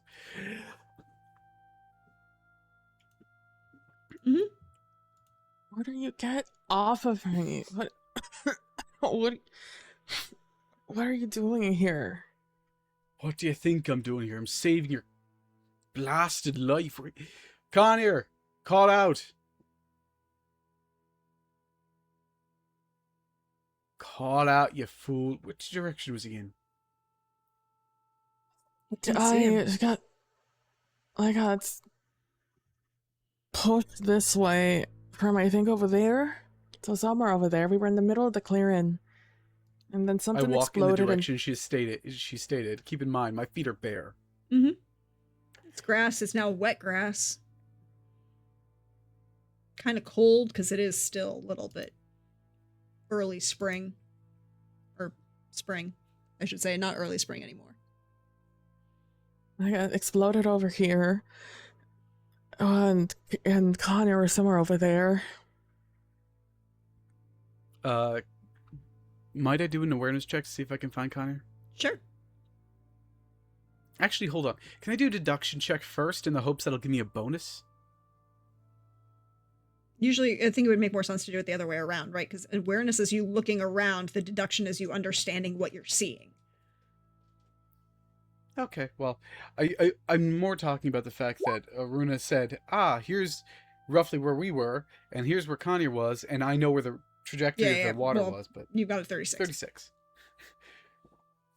So there's a lot of flattened grass, a lot of wet grass, what looks like some sort of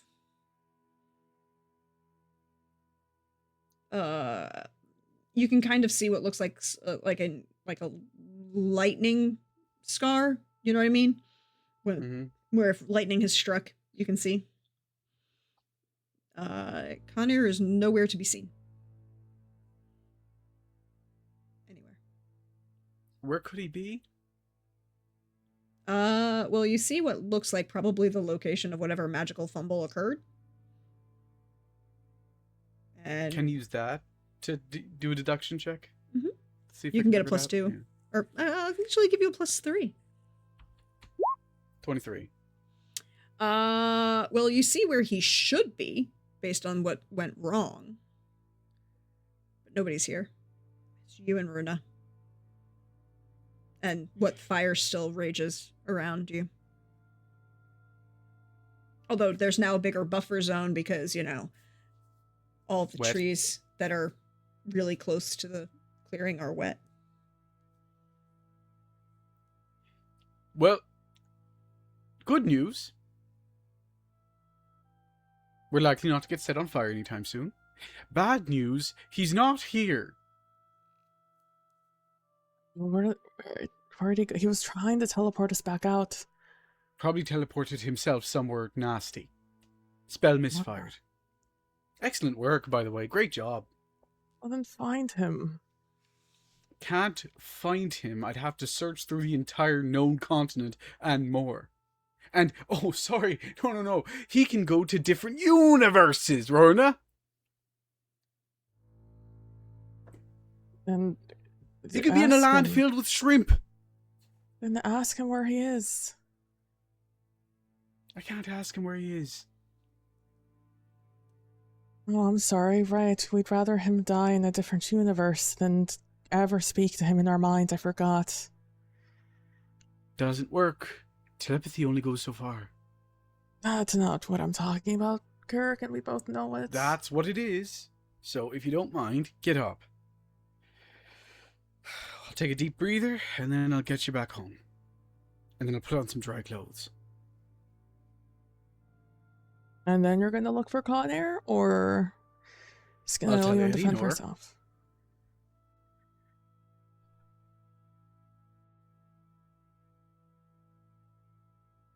If I'm even alive to do it. I don't have enough stamina to technically cast. Do you mind if I so go fucking over lucky. and take it from my HP? Or you could just roll me something. Go ahead and try. Yeah, you can always Try. take it from your HP if you want. Yeah, that's what we'll do. But we'll see what happens when you try. 39 to cast. This time, because unfortunately I've got to move someone. It's a... Wait, no, how long has it been? No, you were asleep, so you had full stamina. Yes, and I teleported here, and then I catch Deluge of East, which is like 24 stamina. Oh, it's a master level spell. I forget that. It's a master level spell. When was that? How long has it been since that first portal of... You could take a recovery action or two. Wait, I no, can no. He just teleported himself out, didn't he? Mhm. And I know where he is. Okay, fine. I open up that portal again. That saves me so much stamina. No, he didn't ever successfully cast that spell. How'd he get out then? You don't know. Well, how long has it been since he arrived at the clearing? 30 seconds? I will say a minute because he had to arrive, recognize that there was a problem, attempt to leave, have the fumble go off. You had to wake up, Okay, so choose to I teleport, cannot just... find can't just reopen the Runa. No, you can't just open a portal that he already cast or Okay. attempted to cast. So, minus my glaive points is 19. I've got 17 stamina left, so that goes to 0, and I'll take 10 from my HP, which puts me to my wound threshold, and I open up the portal. Wait, no, but it only works for standing portals. So, I open up a portal back to Eleanor's room, specifically. Mm-hmm. 39 gets past her defenses, right? She's already has your blood. She's pulled you into a different category at the moment. Fantastic. I bodily take Runa and kind of push her through. Mm-hmm. And then I stumble through myself. Mm-hmm. Please hold. Just from sheer force of will. Mm-hmm. Would you consider this resist coercion or courage to just stay upright and not look like I'm wounded? Courage. Okay. There's nothing If actively that there's nothing actively coercing you. Oof. But would I consider that a failure? Because if so, I get to re-roll it. So that's your choice. Like, are you... You're probably at this point with a 14 a little bit stumbling. Yeah, I'll spend the last point of luck to do this. Nope, it's worse. I take the 14. I can take the highest of the two. Yep. It's the 14. Yeah, but she sees the portal open, see you stumble, reaches around Runa, guides you to a chair, and shoves you in it.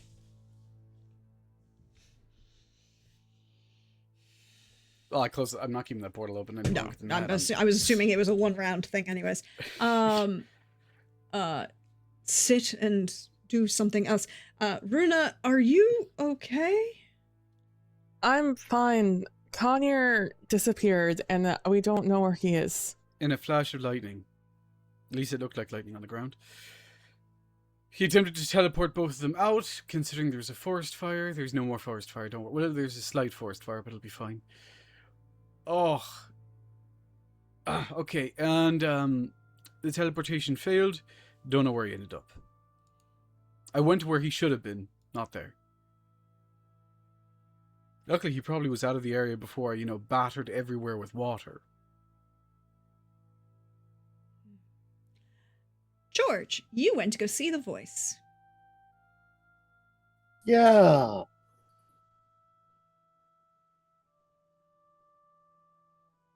Her croft is the same as always.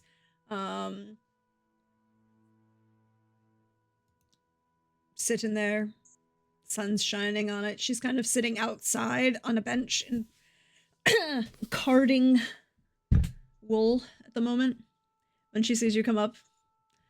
Well then, Sir George Bedden, what can I be doing for you? I don't have the entire idea, but I figured with what I'm dealing with and what I'm attempting to do, I should probably consult you. Also, thank you for this and the talk earlier.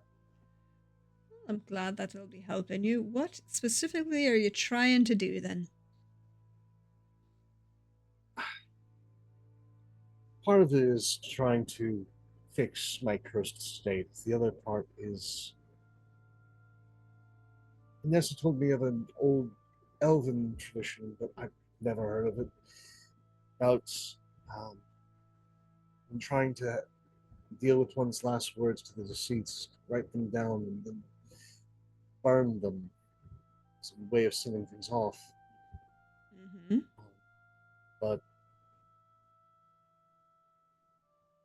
again, my ignorance knows no bounds, and I figured, if nothing else, talking with you about this might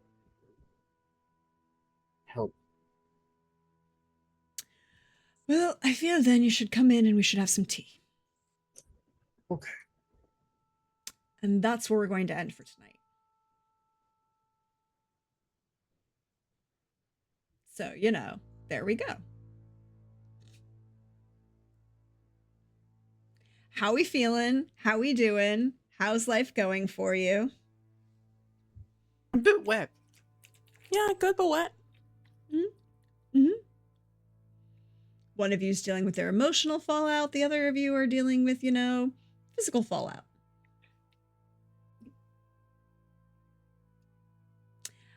Anyways, let us go around. You share some love, share some joy, share where you can be found over the week. And I'll share my spiel at the end. And because we didn't do it last week, you guys can ask me 2 questions. Oh. So why don't we start with Pope? Because, you're who we ended with today. And, lots of emotional conversations were happening.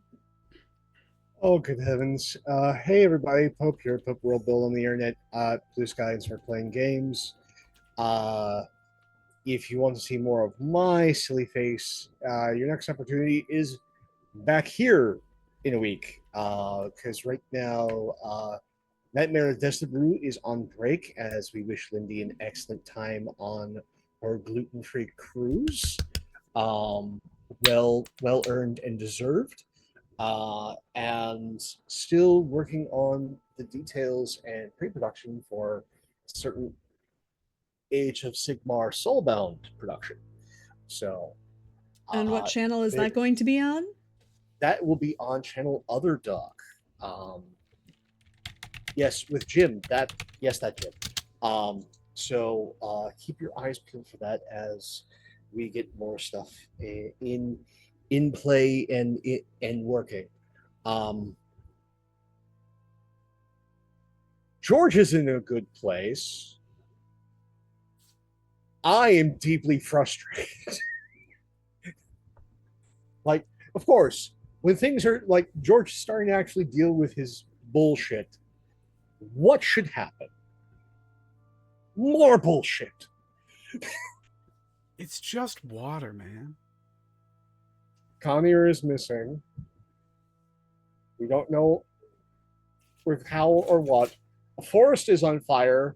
Kadarin is not necessarily to blame for once. And there's a possibility that evil druids are afoot. Necromancer? Who knows?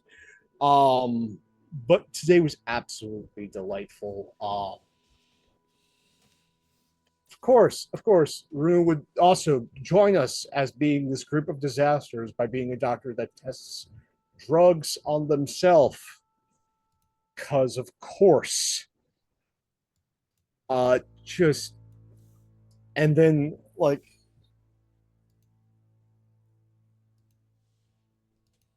Carrick ending up in possibly the last place he ever wanted to.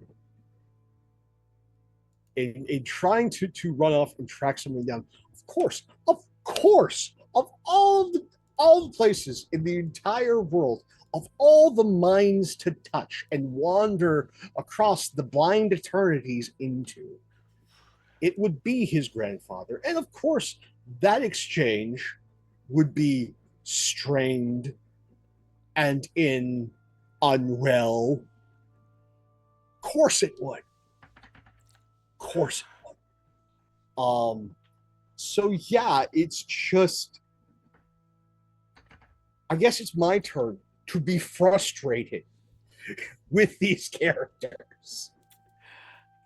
Would it help if I said part of this is because of your own actions? Help? Never. Okay. But I didn't say it then. Put in perspective, of course. But does it help? No. But are you going to be a helper anyway? Yes. But Brex, thank you so much for this wonderful story, this incredibly complicated world, and again, I'm frustrated because these characters and you guys' performances touch me deeply, and it has been an absolute joy. Also, if you haven't already, definitely check out some of the stuff that PB's been doing on her own channel and also with an assist and the review of the Summer Games Fest, because there was a lot to unpack and we did a wonderful job of doing it. And the sincerity and joy involved, definitely worth tuning in and watching that. Also about tuning in and watching. A certain Norton, is working on what has already grappled me, hooked me in. I am going to be there, though it will not be this Friday, it will be a week from Friday. Vampire game that I'll let him give more details on. But folks, if you've known me and you have followed me, it's not vampire vibes I'm getting off of how special this is. I haven't felt something grip me like this since Black Roses Bloom. So go, watch, enjoy. And with that questions, I like George am just sort of in a whirlwind. So I'm going to leave my two questions as gifts unbeckoned to these two to grapple with. You get one each, so you get 3 apiece. Have fun with that. And thank you all for being here. We're live YouTube Stories, Nothing Without its Audience. You're much a part of this as we are. Be good to yourselves and one another. And wish list a very specific game. I'll let others talk about that. And maybe check out Prax's merch store. This mug's been wonderful lately. So take care. See you soon. PB, thank you for being here. Thank you for slightly loopy intoxicated Runa. I did not know that I needed that in my life, but it brought me so much joy. I'm glad. Hi, I'm PB from PB Plays Inside, where you can find me over on Twitch and Blue Sky. I am currently frantically looking through a bunch of TTRPGs to see if I can pick one and play one on the channel for my game night series for Pride specifically, because I always think it's in July and not in June, and therefore I'm always a month behind. So that's what I'm up to over on the channel at the moment. And occasionally just playing games with friends, like the Spire, Marathon, depending on how the wind blows. But today was great. Great session. I always love just watching all the fun different ways, Norden, you find to just self-destruct Carrick. It's actually really interesting how you just keep one-upping yourself. I'm like truly, I was like, maybe this is where, you finally hit your, hit the end of the stubborn streak. But no. Even your grandfather, who we have to talk to, by the way, just for the audience. That's someone we need to speak to sooner rather than later, actually. So that's going to be fun for someone, because I'm not going to be there to talk to him. But at least I better not be. There was just watching you just act out the entire range of poor George and this like grave injury he went through into the recovery and just being fine the next day. That was really fun to watch, because it's something you don't really think about very much. You're just kind of grateful to be alive as a player, so you kind of just ignore the fact that your character just went through an incredibly traumatic experience. So seeing you play through that was so enjoyable, and how it led to the RP moments of speaking to Runa and speaking to Anessa, and how it led your decision making on finally fucking talking to someone, which is great. Love that. I'm so happy for George. And finally doing that. And it always makes me laugh, because I know that Carrick and I and Verna are just as stubborn about helping themselves. So for me, always doing it to you and just being like, George, just fucking do something about this. George, you know the answer, just go fucking do something about it. I'm like, Verna, you're really one to talk, aren't you, bud? So it's always fun for me to have those conversations with you. And Carrick, to be fair, but Carrick, it's more like speaking to a mirror, so that's always more fun. And Prax is always just playing through, just going through these individual scenes with each of us and all of these different characters that we just interact with in this household at this point.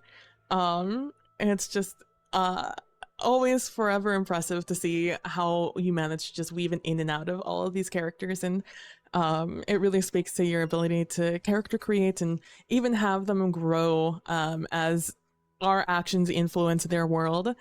And so as always, I love it, and just there's always just a little twist to everything, and I just love it. I knew something had to happen at the clearing, I just didn't know what it was going to be. And Forest War wasn't on the top of my list, so I'm excited that it happened and that you brought it up, because I wasn't going to say anything about it this session, but when Madras mentioned it to Carrick, I was just like, you know what, you're right. I could do something about this. And so during that scene, I just plotted in my mind what could happen, and I was like, it's either Eleanor or Conair, and I'm like, one of these will be more funny. And you know what it was? Although I am concerned about where Connor went, because that's not a normal fumble. Smile. So I guess my question is this like an Anel thing? Is that what the fumble was? Maybe. Consequence of his origin, of his person? I will say that there were a bunch of D100s rolled quite a while ago. Oh my god. We have now seen the final result of the last of those D100s in play. What was the 100 in my favor? What was that? Remember that? What was that? That's my question. What was that? So the D100 that was in your favor is, well, you didn't explode yourself. Okay. When you I'm attempted to do some certain things. concerned. You have But those another are all question. the- You have, Oh, you got two, and then Pope gave you an extra. oh, uh, uh, um. Hey, how's my retainer doing? What's he up to? In on his theory, way? he should be there today, like in calendar day, Oh, based on that's timeline good. there and back. So, you know, oh, that's good. That'll be fun if we're alive to go speak to him later. I mean, you're alive. True. I don't like how you said that. And my last question is, oh, what is my last question? You know what? Fan favorite. Hey, what's Clugless up to? Ooh, plotting murder, but more importantly, in this particular instance, redacted, and totally redacted. Oh, lovely, lovely, lovely. Good for her, honestly. Support your women's rights and wrongs. I will say she's been having tea with Alienor. Just saying. You know, and that can only result in good things, I think. For me, tea between Alienor, Alienor's- Cleglis, and Madras, perfectly fun things to happen. Yeah, I hear Alienor's never made poor decisions in her life before, so None surely whatsoever. it'll only go good. Could only end well. Exactly. Same with Madras. Hey, Norden, how are you? Well, I'm all right. Lots of stuff happening. Lots of things happening. There's a thing coming, not next Tuesday, but the Tuesday after. I'm not going to tell you about it though. I've chosen not to tell you anything about it. If someone else were to say something about it, they could, but I'm not going to say anything. On Thursdays, you can find me over on Wandering DM's channel, where I play Gulshan, a very different witch in a very different Witcher world, but still in the Witcher. So if you want more Witcher, you can get more Witcher. Oh, but the other thing is vampire. I'm doing a lot of vampire right now. Every Friday, although we are skipping next Friday because one of us is moving and another one is going to a wedding. Every Friday, we are over on Bad House RPG. That is Bad House, BADHOUSE RPG, on Twitch, where we play Veils of Chicago, Twilight Vigil specifically, Veils of Chicago, our homebrew V5 Chicago Chronicle that is already gone. Look, it's technically on rails. It's technically on the rails. We're still on the rails. But at the same time, there are some players who are determined that we get off as soon as possible. Just cruising for a bruising. So if you want to watch that, me and my fellow storyteller, Cassie, are basically taking a group of our friends through some chaos. And it's my first time storytelling anything on stream, so I'm very, very proud of it. Our first episode went off beautifully.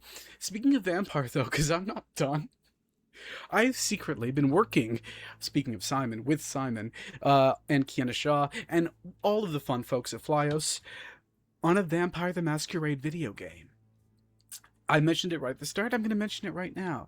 It's called Eternal Whispers. It takes place in Montreal, and it is after the events of Montreal by Night in previous editions. So there's some Sabbat shenanigans. I can't talk much about it just yet, but the trailer's out, as is the Steam wish listing. So you can wish list it on Steam, and if you do that, it tells the developers, hey, I want to see more, and that means we can give you more. It's been a labor well, it's been a labor for the past few months. We're very excited about it. We're also very nervous about it. So tell us your thoughts. Or don't. It's up to you. Now, Or like I just said...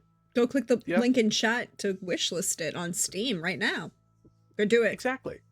Do that. Oh, God. The nerves are hitting again.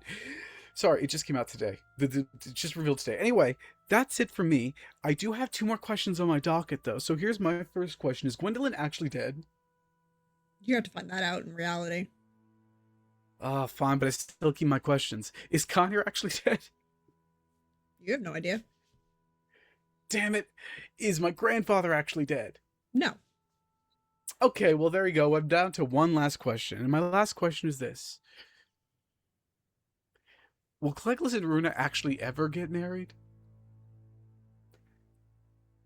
Current odds, if you talk to certain people that are running book on it, 80-20 in favor. 80-20 in favor. Okay, I'll take those odds.